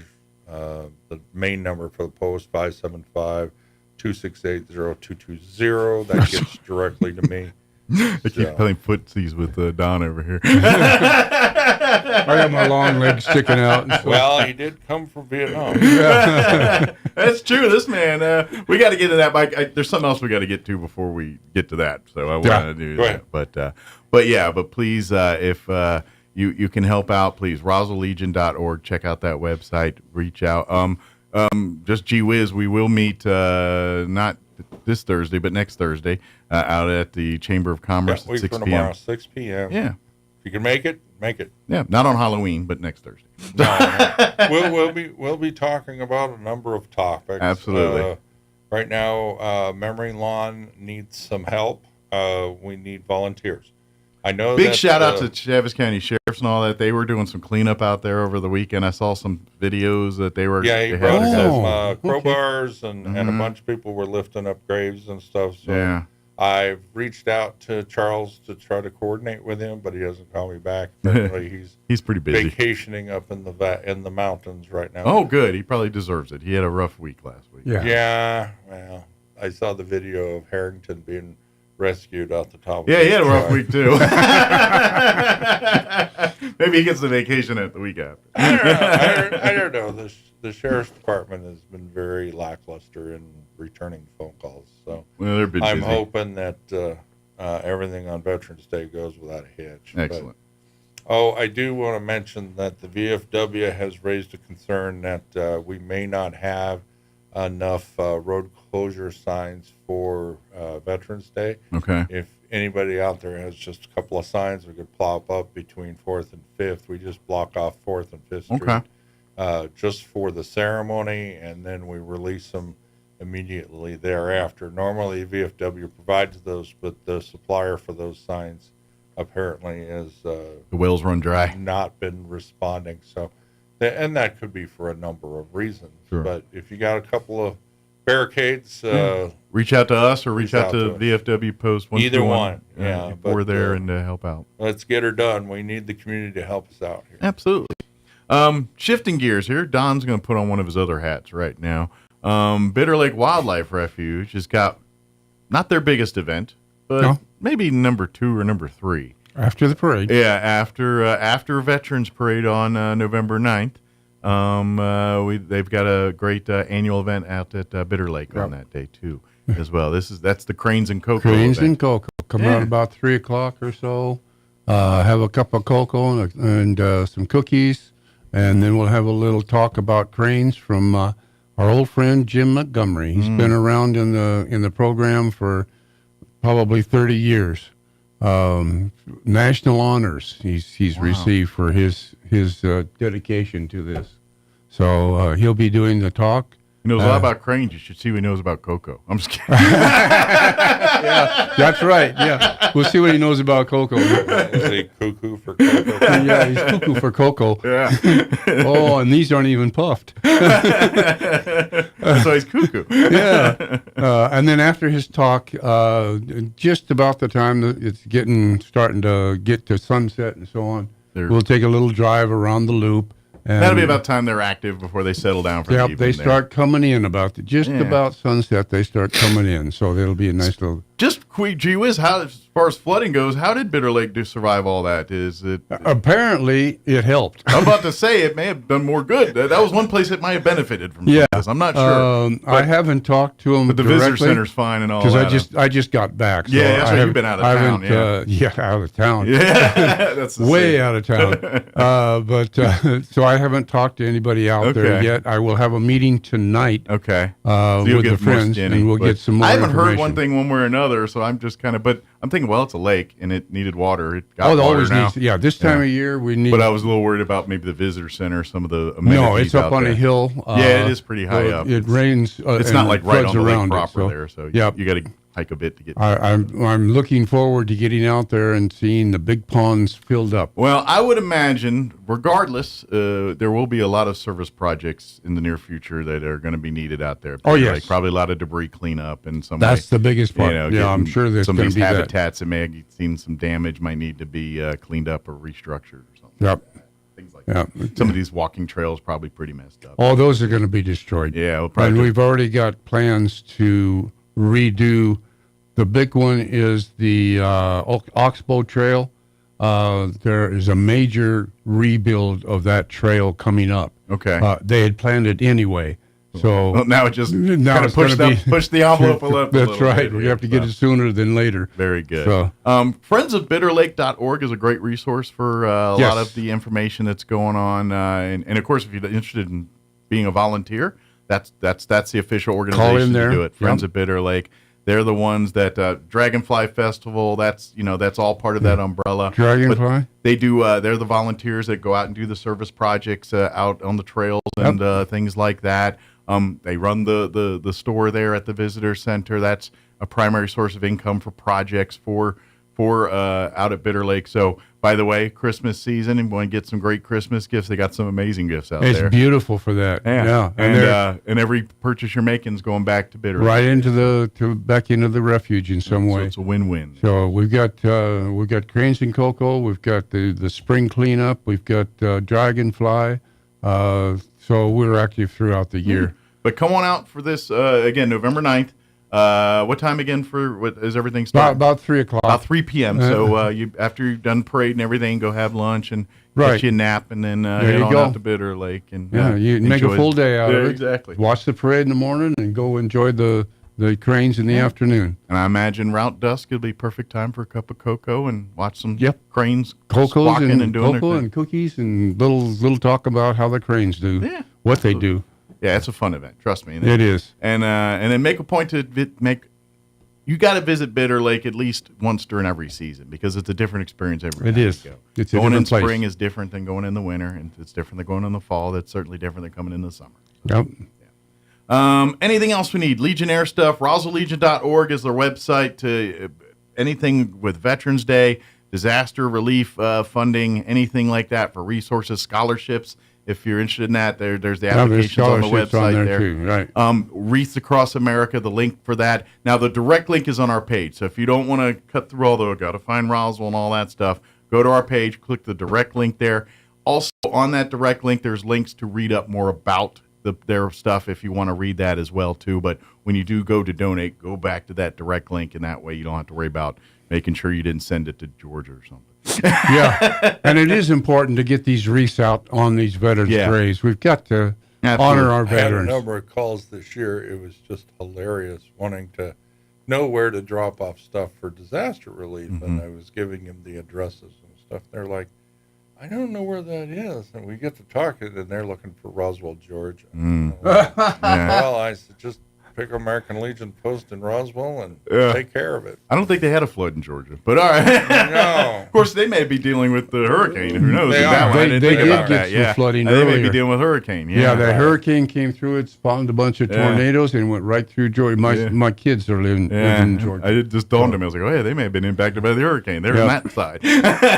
But yeah, keep posted. There should be some movement on the building here pretty soon. Yes, I'm like I said, I'm going to figuratively and literally, or what? I went by there today. The building, that old building, is still there. So Darn. Well, the plan. Someone wants to steal it. Go ahead. The You plan can have is it. we're going to tear that big Yeah. building tear it down. out. It's and put coming in a new down. building. We're going to repair the little building into an office, but we're going to rebuild that. It's going to be a new building. new facility there. It's going to be different because it's got to be 40 foot off 2nd Street because we're not grandfathered in. I'm about to say, some of the rules have changed since that Yeah. building was put there. So, Yes. we got to go. And I think we're better off anyway. That building, the present building, has too many structural problems that we would have to work with, and it would cost us a lot it would more. cost way more money to rehab that than it would be just to tear it down and put something. That's in right. there. And the new building will be safer, stronger, and prettier. Stronger, And faster. Now up the that you code. got a decent contractor working and now we'll be able to get a line of credit. There you go. Going, so. Yep. So, and that's another thing. The planets are aligning now. Yeah, the new building should make it getting financing for this a little easier. Excellent. Because it'll be new instead of restructuring. Yeah. It's better money for their investment. That newer That's right. building. Yeah. Excellent. But RoswellLegion.org. Don't forget November 9th, Veterans Day, Wreaths Across America. And if you need help or whatever, please reach out. We'll see what we can do. If you're a veteran looking for resources and stuff, let us help you put you in the right direction for that. Right. So, good deal.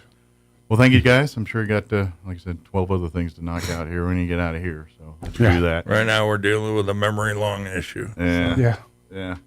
Yeah, rain and dirt don't work well sometimes. No, especially if you don't have a vault. Yeah, absolutely. Well, thank you, guys.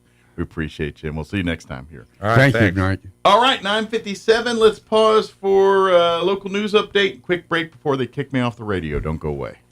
I'm Jared Cirillo with your Pecos Valley News Update. New Mexico Governor Michelle Lujan Grisham has announced she has officially submitted a request to President Biden for a declaration of major disaster 1 week after flash flooding hit Roswell and other downstream communities. Lujan Grisham says the declaration would allow critical resources to come into the region and help families and businesses get back on their feet as quickly as possible. A state emergency declaration was already allowed. That caused about $1 million in state funding to be given to Roswell and Chavez County. The Blue Front fire grew to some 270 acres on Tuesday and remains 0% contained. A statement from the U.S. National Forest Service says there are no evacuation orders currently, although Lincoln County authorities have placed homes in the Bonita Lake area in ready status. That means residents should be ready to evacuate if necessary. The fire was discovered Monday in the Lincoln National Forest, about 4 miles west of the village of Alto in the White Mountain Wilderness area. That area was already charred in May by the Blue 2 fire. You're up to date. I'm Jared Cirillo. Help benefit the Wounded Warrior Project with H.F. Sinclair, Saturday, November 9th at the Veterans Mission 5K Fun Run, Walk and Ride. This 5K Fun Run will begin and end at Beige Veterans Park in Artesia, and the course will take you around Eagle Draw, Walk or Run. Kids 6 and under can join on their bikes. Pre-registration is $25 for adults and teens, kids $10, and your four-legged companion only $5, with all proceeds to benefit Wounded Warriors. For more information or to sign up, visit hfsnm.com/veterans-mission-5K. When you're active, injuries happen. Don't let them keep you on the sidelines. Make your comeback stronger with Soft Wave Therapy. Cutting-edge treatment to get you back in the action. Soft Wave Therapy is non-invasive and offers quick treatment with little to no side effects. This is the same technology used by the nation's top universities and professional athletes. Get back into the game. Give Premier Chiropractic a call today at 623-2900 or visit healthyroswell.com. On air and online, this is Roswell's home for talk radio, KEND Roswell. Breaking news this hour from townhall.com.